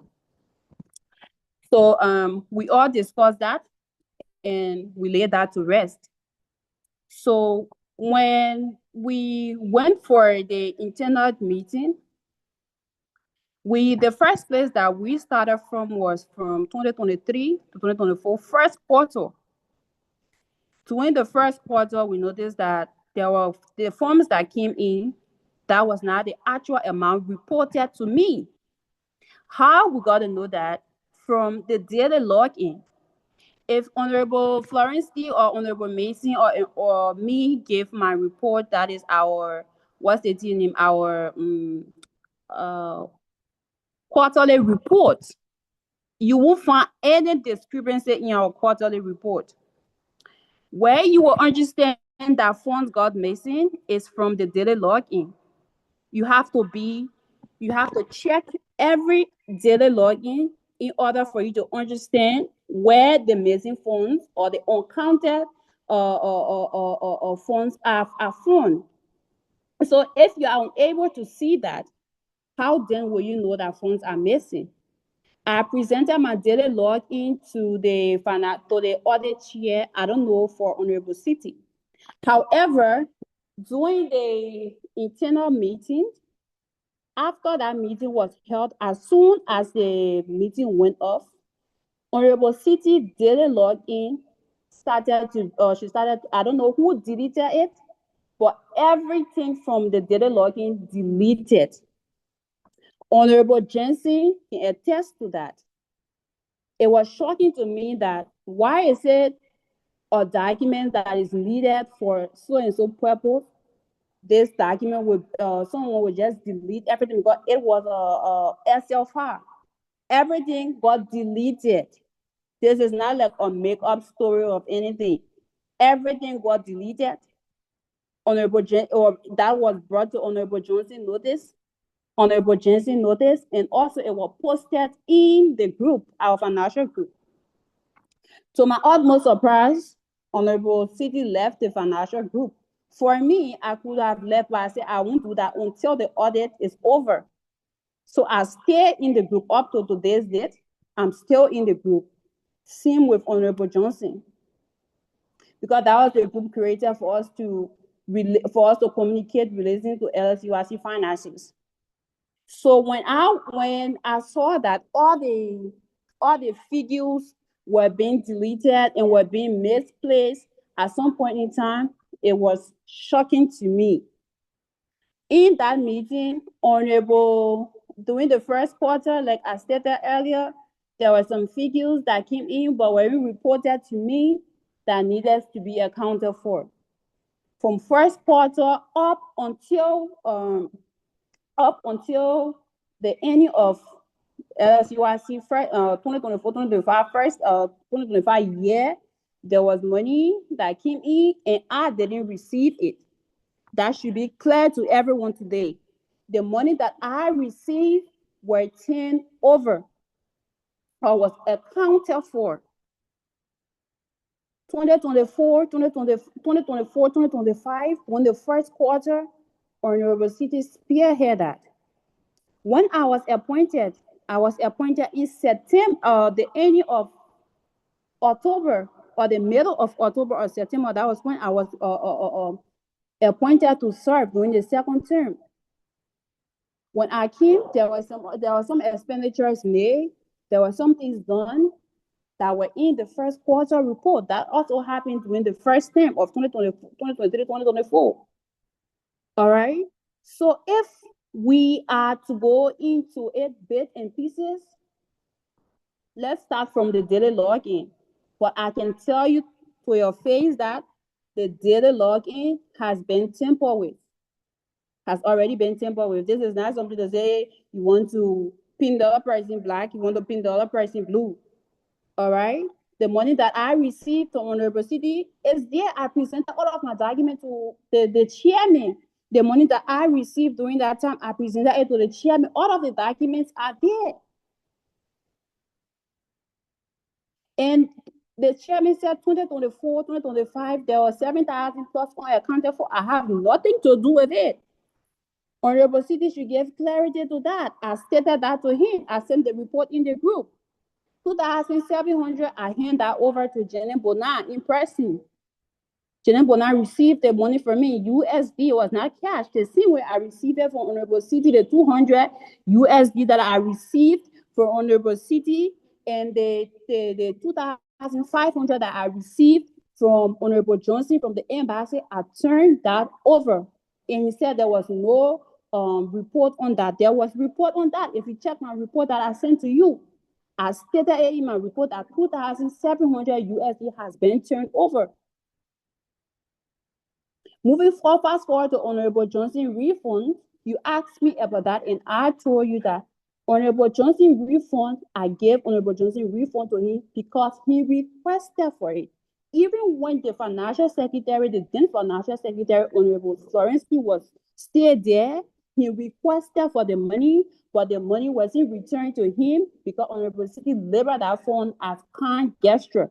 So she wasn't going to give the money to him. And he said he needed his money.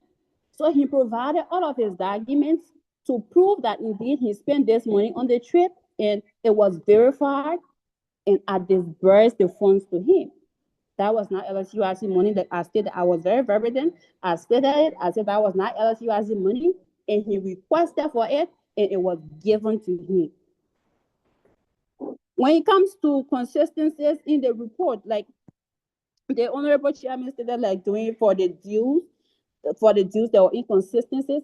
My reports are there. My response are there. I told you that from this time that I served to this time, this was what I collected and not this. So ask XYZ. Let them give clarity on this. For the dues, for the fines and loan repayment, I did the same. I said during the time that I served, I took this, I was in position of this fund, and this other one, I don't know about it. So ask XYZ about it.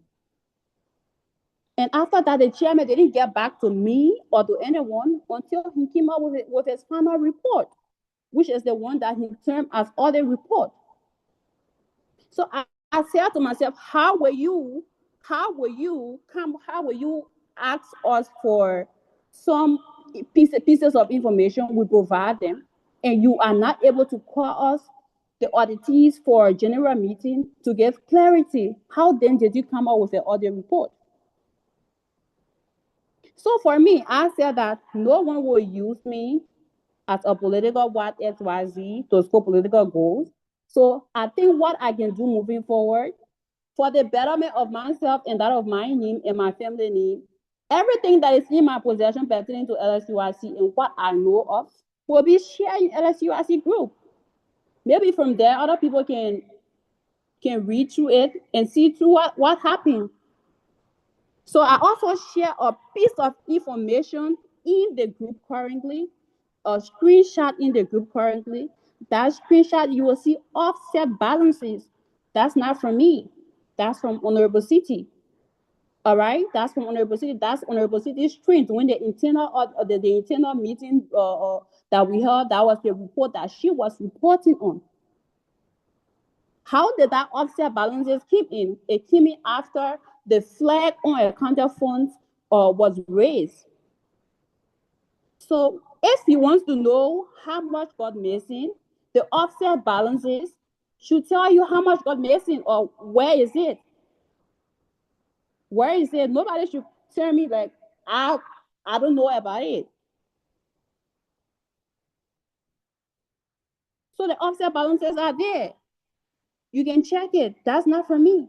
That's on our honorable. We did our check and balances. I was not in charge of the daily logging, so I don't know about it. All right. It's after 11. We can now move on. So we will now transition to take questions from the scholars that are here to do them justice. I'm not targeting anyone, all right? When I came here to Your Honorable City, you saying? Can I please make a statement just now? Yeah, you It's can just come a in. short statement, please.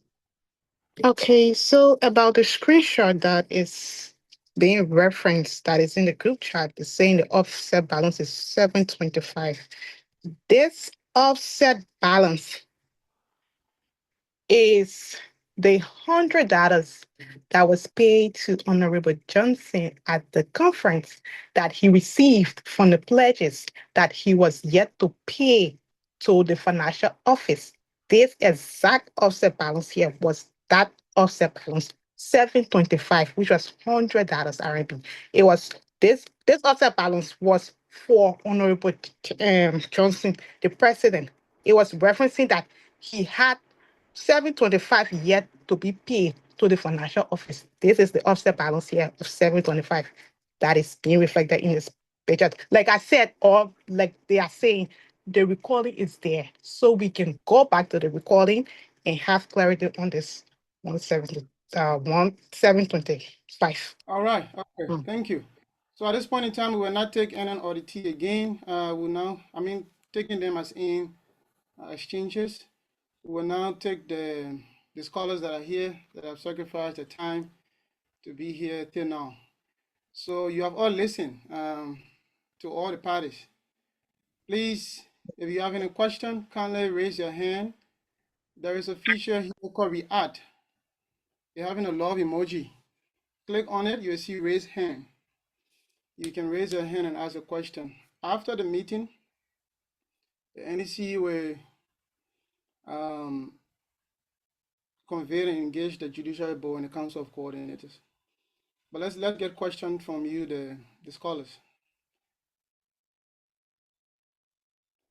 Any question? Okay, Honorable Jones, you can come in. Kind of unmute yourself. Your hand is raised. Hello again to everyone there, every scholars, our president, national president, or outgoing national president, and all of every respective officials from the outgoing LSUIC national body. My input here is, or my question here is, really it's not a question, but it's an input in the sense that knowing the fact that this period is a transition period, that is from one government to another. And bless God for the audit committee, their services rendered so far. But notwithstanding, we have other scholars that are following these activities that is going on now. They don't have to be president for their cities, or they don't have to be in leaderships for their cities, but they are following whatsoever updates regarding the National Student Union in China, Liberian National Student Union in China, and whatsoever activities that is going on now. They might be old students, they might be new input or whatsoever. Yeah. But the thing about it is, going back and forth with financial issues will bring some level of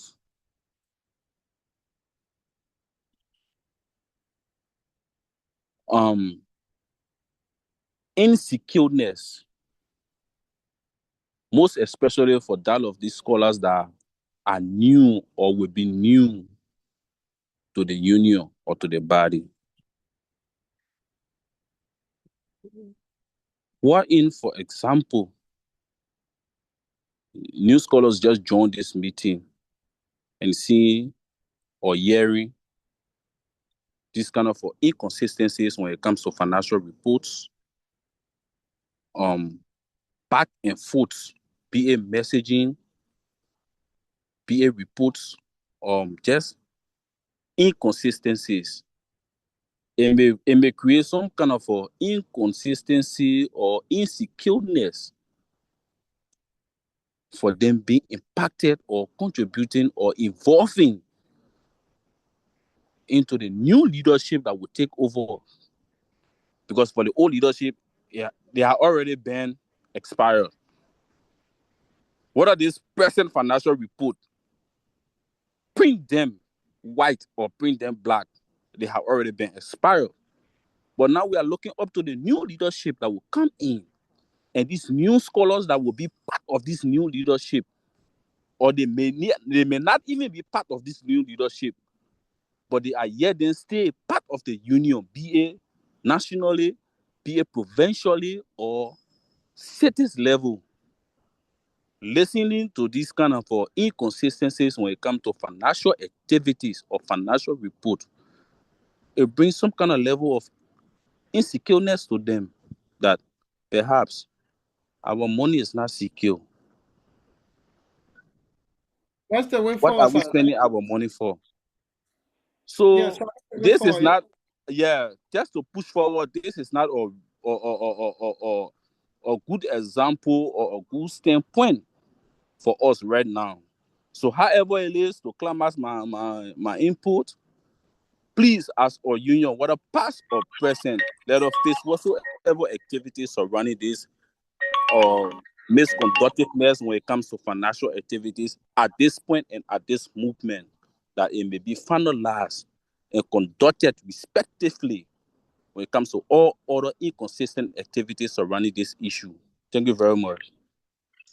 So are you saying this process should not go on? I'm not saying that this process should not go on. I'm saying, let me reiterate again, that Yeah, whatsoever inconsistent activities that is surrounding this process, please let it be handled gently, respectively, and transparently. Because we have other scholars that are watching the process, be it new scholars or old scholars, yeah, knowing but the that's fact that perhaps their future money may not be secure because of the past is not secure. So maybe the future may not be secure when it comes to financially surrounding the Liberian student union in China.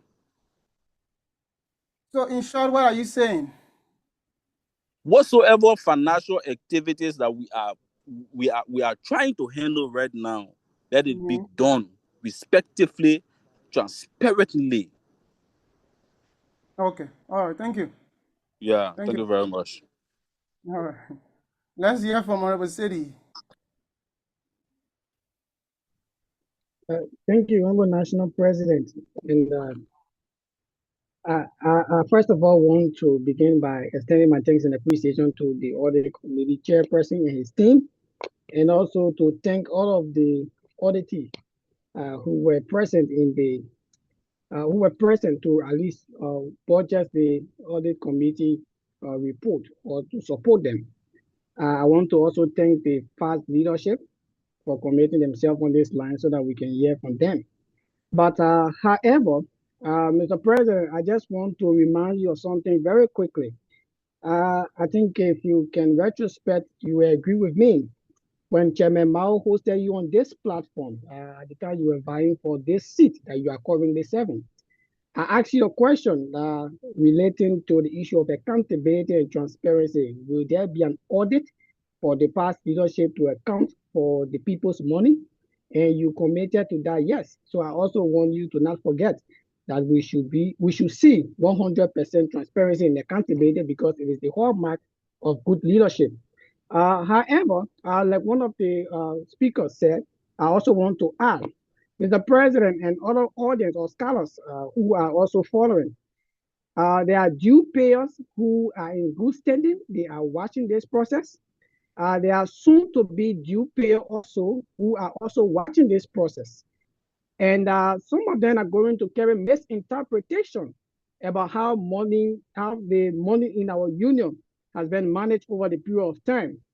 So I also want to add my voice to other people that if this particular process call for a motion to reach this particular audit report to the JB, I will want to move. But in the meantime, I think that from basically what I've heard, everyone here trying to defend themselves. I listened to the past financial secretary when she talked about people want to target her. Then I think I also want to caution her to the fact that we must also presume ourselves to be innocent. In the case of financial report, when you're always telling people that people want to target you for political gain, it means something is under the snake. And Mr. President, I also want you to also reach out to the audit committee as well, maybe in a formal communication. I think the former financial secretary may emphasize more on something called secret financial chat room. I think that particular chat room, we need to get all of the information from that chat room because it is so much important for the transparency of the money that we are talking about in question. And I think the former financial secretary too as well, Honorable Tano, she keep emphasizing that when money was missing or if this document was missing, it is not under my term, it is not under this term, it is under the past financial secretary city. So I think in all good spirit of fairness, we are open to this process. And I also want to say that if we are to move, I would suggest that we take this complaint or this particular report to adopt it and move forward to the JB for consideration. Thank you. All right, thank you so much. So while Honorable Willie will come in, we are here because the very same leadership commission, the audit committee, that's why we are here. So if the leadership was not to appoint audit committee and they said we're going to appoint audit committee, then you have a right or you have something to say. But we are here because this very same leadership established this audit that we are talking about now. Things that happened in first term, the very same leadership by far continued to the second term. So it is not something that was to happen or that was envisioned. It happened because the leadership talked about audit and commission audit. That is why we are getting to know all of these things. Things happened in 2023, 2024. They could have resurfaced in the beginning of 2025. I mean 2024, 2025. But we are hearing all of these things because of this leadership. That's one thing I want all of us here to get to understand. We are hearing about these things because of this leadership. If we were just to keep it quiet and move on, you are not hearing about it. So all of what is happening here is because of this leadership, because of what they said. So there's nothing, the president of the commission audit and all of these things. No, we already commissioned audit committee. That is why we are hearing these things. So whatever that will be said from this meeting, the NEC will make a decision. And probably some of us joined a little bit late. So since we are still around, I will just drill us through again on what I mentioned at the very beginning of the meeting for the sake of the records, right? Let me drill you through a little bit on what this leadership did. So this committee was appointed in August of 2025. August 31, 2025. This committee was commissioned or was appointed. Confirmation result came on the 2nd, right? Let me take it to the next one. Came on the 2nd, and then we informed the committee that they should be doing their oath of office on the 4th, and this communication was sent on the 3rd.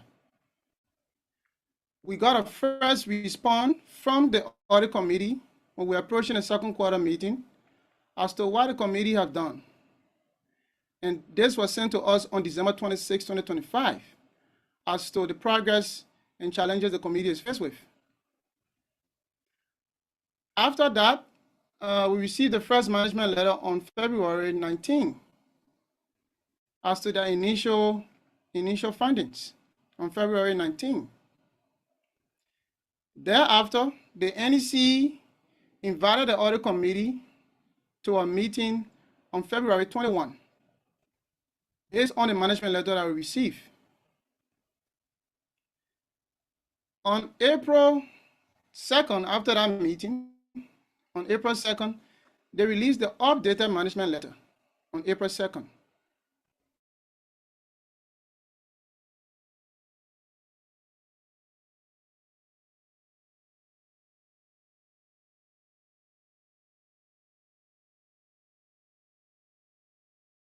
In that meeting, all of them, including the audit committee, they were in that meeting. So that meeting was held on April 8th. The recordings of that meeting is on the LSUIC YouTube channel.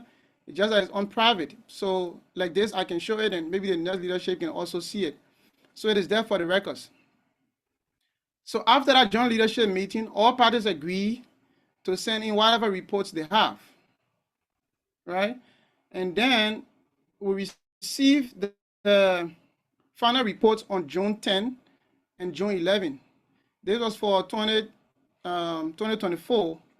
And though they have the same date, but one will receive on the 10th, another will receive on the 11th of June. The very same 11, without delay, the leadership posted this notice for us to meet here today so that the committee can present the findings, and then you can also have the chance to ask questions. So it is this leadership playing her own part in showing that the process goes on and you also be informed. So this leadership is playing her part. If past leaders or whatever it is that is happening now, we are now being informed as to what was happening under the other leadership, not with this leadership. And that's why we instituted the live financial records, which you can access any time of the day, any time of the night. The records are there. We launched this website to put all the financial reports and everything there. You can also go there, download financial reports and read it. We have tried as best as possible to be as transparent as we can be. All reports are being shared regularly when it comes to quarterly meetings. So this leadership is playing her part to be as open and transparent as they can be, or as we can be. So whatever that we discuss from here, based on the report, that's what will give the committee a chance to explain themselves, and it's good enough that we have almost all the JB members here. All the JB members are here. They have listened. So when it's getting before them, at least they are already informed about this meeting. They were also in the joint leadership meeting, and they have also been informed as to every communication we receive from the audit committee. We share the same with all auditees, with the council, and also with the judiciary board. Any communication that this NEC receive. At no point in time, the NEC tried to do the opposite. So we are all here and hearing about these things because of this leadership. So we'll take on Willie, and then we can move on. If there's no other scholar here, then we can just adjourn this meeting and call it a day. Yes, thank you, Mr. President, and thank you for the opportunity. Thanks to all LSUIC scholars for showing up here tonight. These are interesting time in our union, and I hope we are listening as scholars, especially to the keyboard warriors. Yes, so my question is to Honorable Tano. And thanks to the past leadership for showing up into this meeting to answer questions, because it's very important to transparency that we all have preached and still preaching.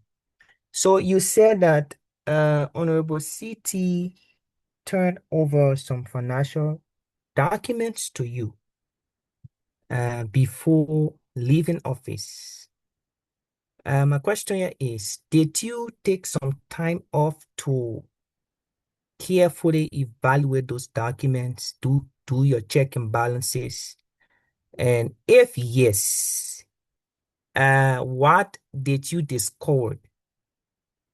It said that you discovered the financial discrepancy alleged now or then. If it was then, why didn't you report those financial discrepancies to LSUIC doing any of those quarterly reports? Why the leadership held onto those discrepancies until now? So can you respond to those questions? If you did not understand my question or questions, I can reiterate.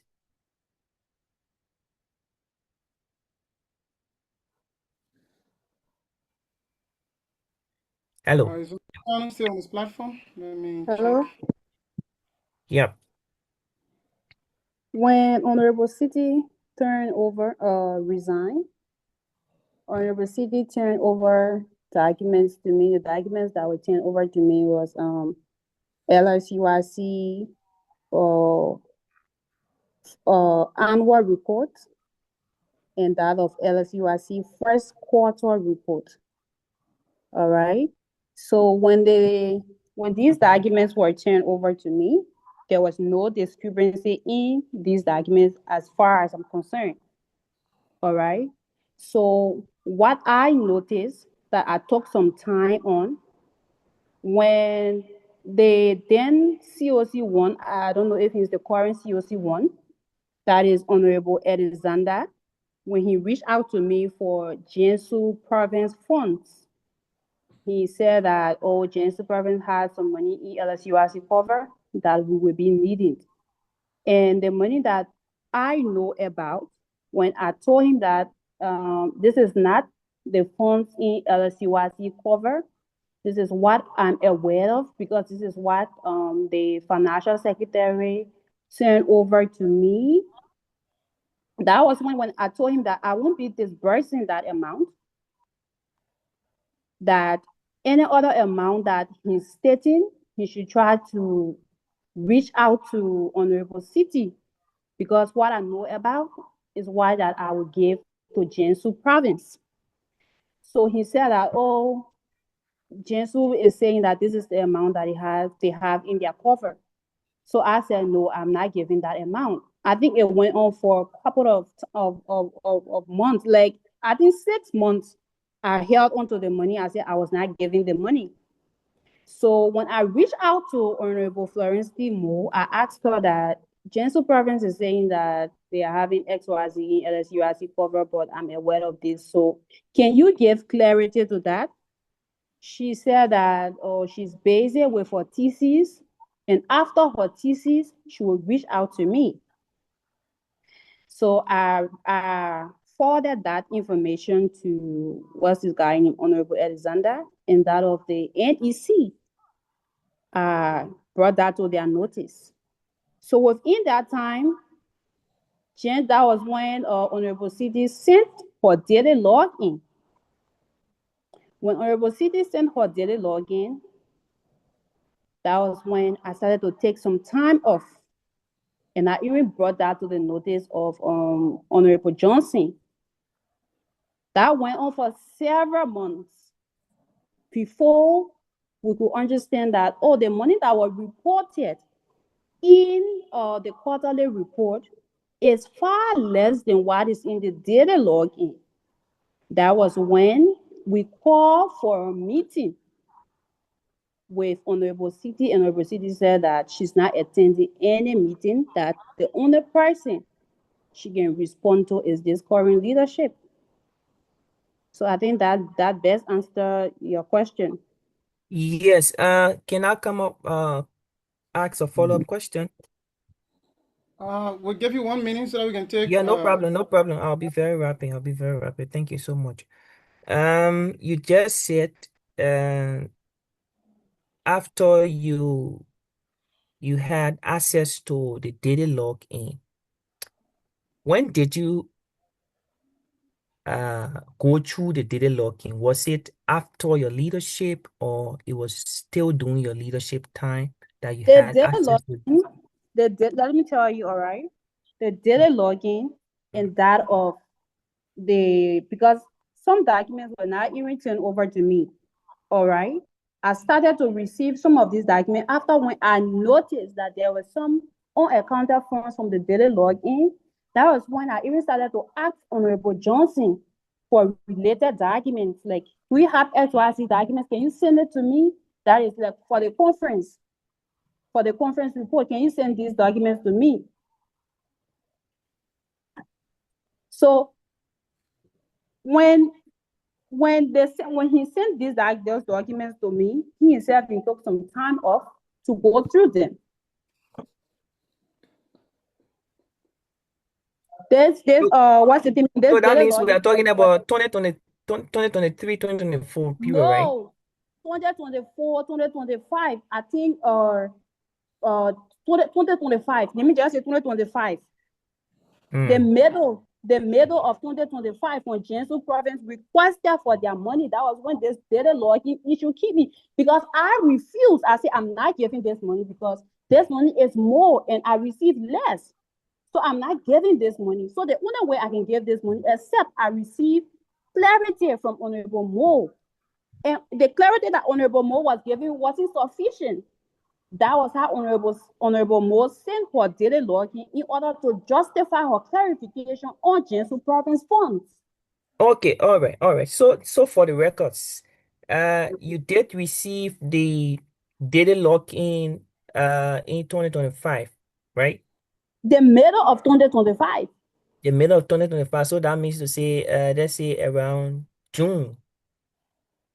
I have to Right. check my PC because I travel. I'm not home. I travel, so I'm not even with my PC. Okay, That's so why I said I around was there are all of some since it was the middle, maybe around May, June of exactly. 2025. Good. Yes. And then you took some time off around June to go through the data log and you discovered those discrepancies around June, right? Honorable, go ahead and ask your question. I'm answering them. Yes. So I want to know the exact time that you discovered those discrepancies. Was it around June, May, June, July, or after the conference? No. After, are you hearing me? I made Yeah, this go clear. ahead. Go ahead. After the what's his guy name? Alexander reached out to me concerning Jiangsu province funds. The When money was that that? he requested for, I have to check. The money that he requested for was far more than what I received for Jiangsu province. So I told him that I cannot give this until I get clarity from our past financial secretary. So the clarity that was sent to me weren't sufficient. So the financial secretary, that was when now I received the daily login. All right. I think, Honorable Willie. Yes. So thank you, Mr. President. Well, I was driving at because if you receive all of those information or documents and you went through them and discovered those discrepancy, I think it was fair enough to have informed the student body in the quarterly report that these documents No, were turned over or these because I reports were cannot come turned over up. to me, and then I cannot come up with abrupt like to give or information. It was not something that took 1 month or 2 months. As per what I know of, if you want to go through the documents that I'm talking about, bits and pieces, like you take your time to go through everything one after the other, it's not something that can be done in 2 months time or 3 months time. It's something that took me time because myself, I'm a student. I have other okay, things to do. thank you so much. Let me land my thought, please, Mr. President. Let me just land in the next 1 minute.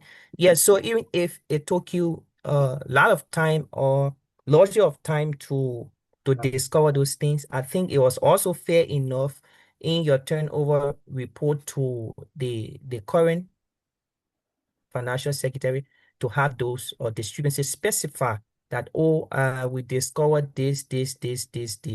But then the time we discovered it was at the verge of us leaving office, or maybe I resigned during a period of time. Therefore, I think I it's prudent communicated enough. that. Can I land my thought, Sorry to please? interject. I communicated that to Hello. the president. Let me Okay. just land my thought. Honorable Willie, just go Yeah, ahead. so You guys keep telling me that it I was don't think prudent I'll be enough able to to give have clarity. communicated. It was prudent enough to have communicated that to the current financial secretary in your turnover report. At least that could have informed the current leadership decision. But quite sad it was not done. So thank you That, for the back and forth. I appreciate the responses. no, there isn't like back and forth. That's why. No, Honorable, I mean your If you responses. want I to also mean, mute gonna me, mute then I you as don't think well. because you No, told me that please, I'll come here to give clarity. So I please. understand why you keep muting me. Because no, he's not, he can go back and forth. It's not back and forth. I yeah, communicated with the you president. responded. You responded already, and thank you for your responses. I appreciate a lot. Thank you so much. I appreciate. Thank you. Honorable Jarrus. Jarrus, please come in. Okay. Good evening to all. Thank you Honorable President, for recognizing me. I I want to tell the general student body thank you for staying up late. If if one thing I hold highly of this union, I discovered in this union, I'm very noted for staying up late for meeting. I think, Mr. President, please add that to the award I preparing to give I at the next conference. Staying up late for meeting. Next, I want to tell the immediate past leadership thank you. If I respected you, I think for this event, you've gained more respect from me for availing yourself to to clear yourself. I I think this particular process is not something new to democracy. Just recently back in Liberia, the former finance minister had similar situation, and we all know what came out of it. The report is up. I we I admonish the leadership to speed the trial. We want this particular issue to be laid to rest. We do not want you to start this process and leave it to the next people that will come after you. So it's my court, Honorable President, or the General NEC, to fast track this process and let this issue be resolved I in your tenure. It shouldn't be passed over. That's my call. And lastly, I will want to end with this. Despite I said it in the chat room, in the chat, I I think the aspect about having couples of any form or people of relationship of any kind in leadership position, it should be at the most or highest degree rejected by us in any form. I will end with that. Thank you. All right, thank you. I rest assured that the Judiciary Board will be informed. That one don't don't bother. So let's take 1 minute quickly from each of you, please. We beg you. 1 minute quickly. Honorable Johnson, Honorable Mason, Honorable Coco. These three hands are the ones that are raised now. Yeah, So we'll just thank you. quickly. Yeah, thank you, Mr. President. I will be very brief. Okay. Yes, there are just two clarity I want to give here. One, when it comes to documents being presented to the NEC, in our NEC meeting, the financial secretary prepares document and submit only quarter reports. What happened in the back end is not presented to us in NEC meeting. In the financial group, because you have the finance, LSE finance, the way you get the president, the financial secretary, the treasurer into that group. It's where we do what we call the check and balances. This president or any other NEC member did not receive any form of document aside from quarterly report at the time during my term, up to the time Honorable Florency tender her resignation. When the resignation was tendered and in the check and balance that were called at that time, it was when these availing figures started from. It was at that point. Like I stated earlier, the Honorable says she's not answerable to me, only to the auditing team. Because someone asked, why didn't this thing be mentioned? She said she was not answerable to me. Best of my knowledge, and my hope was we would have had audit team set up so that audit can be conducted. Unfortunately, only 2 persons signed up for the audit committee, and the rest do not have a qualified skill to conduct audit. Now, when this final document was submitted and this meeting was called at the time, it was September, I think September or October, the first quarter, right after the first quarter meeting when we did the check and balance, it was when these informations were flagged. It was when, because all of the back-end document came forward. So I want that to be made known here, that all through in NEC meeting, NEC only received, like, talk about the how you call it, financial statement I presented to the conference. That document only come, what happened being a buy and what we receive or will not receive is not. In the behind, I mean, at the front, at the forefront, behind, they didn't log in. The other documentations, then let us say receipt and what have you. When we try to verify, okay, you, how much did you receive? Or you, how much did you get? What they figured that yes, it was when we arrived to these people. So I just want to make that clear because someone asked about document. When did you receive document or so? So it's the clarity. We did not receive any document until the resignation time. All right. Let's hear from Honorable Coco. Yeah, now that we are, can you hear me? Yes, we can hear you. Yeah, now that we are closing one of my years in LSUIC, this is how I do it. I start with fire and I come with a lower voice because that's the point where reasoning must set in. Like the leadership said, it will go before the JB. Yes, it should. And of course, it will go to answer questions. But now we are dealing with the report that is given. The auditor raised some very important points. I believe that people are skipping.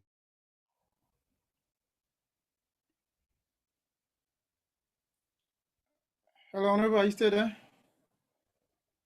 Honorable Coco? If you are speaking, I cannot hear you, and I'm sure others cannot. Maybe you can check and A probably... desperate attempt to... I'm not clear? You talking to me? Yeah, coming. It's okay. Go ahead. Hello? Yeah, go ahead. Yeah, the desperate attempt to indict people started during the campaign period last time.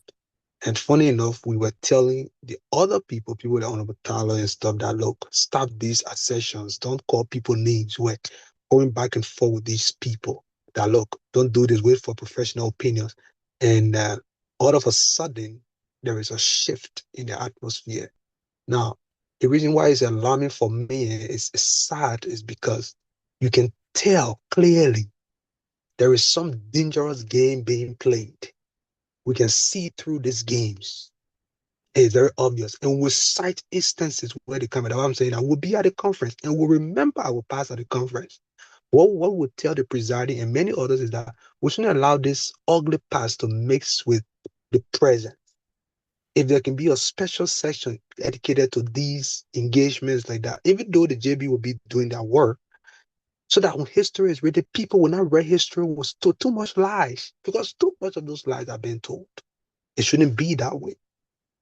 And as such, I think it's time to just stop the plenty talking, get back to the drawing board, balance the number, whatever is missing, admit to it. If you'll be prosecuted, be prosecuted. Any course you deal with, you just stop this lie. People lie too much.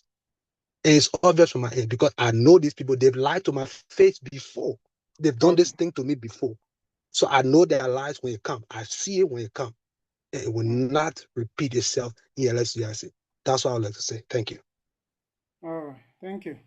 Honorable Chair, then Honorable Bosco, that's the end of the meeting. Honorable Chair, Honorable Bosco, and that's the end of the meeting. Yeah, thank you, sir. I think, Mr. President, the way forward, like you stated, we should reach out to the JB, but I'm hoping that I will meet with the leaders of the council so that we can be able to petition a letter to the JB also for a public hearing. If they want to have a private hearing with those people who are involved first, that's fine, but we need a public hearing. At this point in time, I think LSUIC finances belongs to the student. It doesn't require any privacy anymore. And I will also suggest that whatsoever documentation the committee has, the audit committee has, that extra documentation other than financial reports should be sent over, like everything be sent over. Honorable City has to be sent over, what Honorable Tano has to be sent over, what Honorable Mason has to be sent over, and what Honorable Johnson has to be sent over. The file that is talking about that is say that somebody cleared the information on it or whatsoever, if they still have that file, they can still forward it to the JB. And the JB can still see whether there's a possible way to encode that file using AI so that we can be able to access the document in it. And lastly, I want to say that if for any reason anybody has this current leadership, they should understand, like what the president said, this leadership, the one that brought this to life. Doing on embedded leadership, I don't think audit was done. No audit was done for embedded leadership. I don't know why, but this leadership is doing the right thing. So Hello, to them, information. Honorable Emmett did audit for previous years, not for his leadership. government doesn't audit, as I'm saying. Okay. I didn't say honorable, you know, do audit. Okay, so to just conclude, students can rest assured that this matter will end in this leadership. It won't spill over to the next leadership. And whatever the result will be, I can assure you 100%. I said I didn't get a copy. That's the only way we end up where it's supposed to end up. Thank you, sir. Maybe record it again. Let's hear from Honorable Joshua Gospel Barber, chairperson of the Constitution Review Committee. Please protect my husband. Yeah, thank you very much, Honorable President. Greetings to my fellow colleagues. We've been following, and it's been a lot, actually. But firstly, I just want to, once again, appreciate the committee and the chairman, because I think when we started, it was just about 2 members from the committee. So sometimes when you see these things, a lot of people don't understand the amount of work that is being put into something that I can term as free service, you know, and then you come on the platform and other people that are just using derogatory terms to address you. So we see you, we appreciate the effort you put into this. I'm just of the strongest conviction that you did not know what you were going into and you're just thrown into the deep. I think by now you're understanding that this was much bigger and maybe some players had, you know, some things to do with it. But however the case, once again, thanks to the team, at least you brought some light to some things. And on this platform, we're all hearing some things we've never heard before. Very troublesome. Okay, now to the auditees and those involved, those accused, those that needed questioning, and everybody, the general student body. This leadership has done the right thing to at least initiate the auditing process. However, we understand that we are taking this thing to the JB. From my experience, maybe other people who attest to that, is that some JBs before would just give inconclusive resolutions and no head, no tail, let's put it in the simplest term. And so we might just go in circle again. In short, what I'm trying to say, would it like, this person is not wrong, even though all of technicality, or this person is not right, this and that, and then forget it. So bottom line is, we will allow you guys to go through the normal course of action, due diligence, do what you think you can do. But should you, at any point in time, think for one moment that we will allow this to go into, let's forget it, bygones be bygones, you are lying to yourself. Because we will not come here and pay our dues, our money from our pockets, happily doing I own a big black lie. And you know, coerced, you know, self-supported scholars paying the dues in good faith. And we just have certain people, you know, thinking that they can just tamper with our intelligence and just come and regale us with fallacies and all of things, and all of these things, and think that we just let it go. So we're not going to do that. So it is just a caveat to this current leadership, as we have spoken against other leadership. If it calls for cattle, you won't be able to eat it. So everything that you can do to make sure that this case at least beyond 50% to satisfy the students' curiosity, dissatisfaction, and the sort, do your best. Do your best.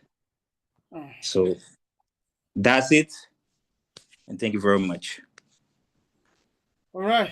Thank you all so much for joining, and to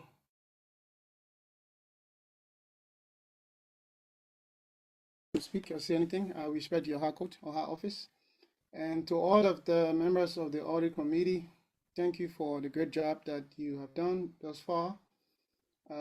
We appreciate your time and sacrifices and all of that. To all of our scholars, thank you for joining tonight. It's good that you are here and you listen for yourself so you can best judge or best provide clarity or information when needed and when necessary. We will let you know once we communicate with the Judiciary Board. We'll inform you as to if we have done so and probably what will be the way forward. Immediately tomorrow, the JB is going to hear from us as we currently having limited time. But one thing that is helpful is the fact that we have had this meeting. So maybe questions can just be directed to auditees, and based on what we have heard, what will be presented, so that will not waste much of our time. And that's the beauty of the work that the audit committee has done, and also the beauty of this meeting that we have just had, or having now. It helped all of us to stay informed and to be aware. So thank you all for joining. May God bless us. Let us remain focused and diligent, and let us continue to push for the transparency and accountability, not just in LSUIC, but in our own lives and also our nation as a whole. We hope to also see you at the conference that we're all going to celebrate and probably do a lot more. Thank you all, to all of the veterans and honorable people on the platform. Thank you all for being here.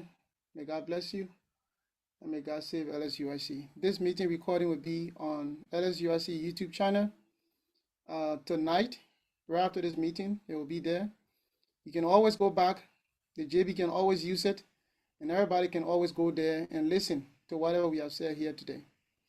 The joint meeting that was held with the JB and COC, that will also be available to the JB exclusively for whatever thing they need, and whatever documents or information the JB need will always be available to provide.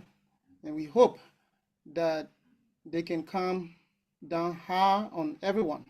If you need a document, right now nobody should delay any document. They shouldn't take any 2 days. No document should even take more than 24 hours.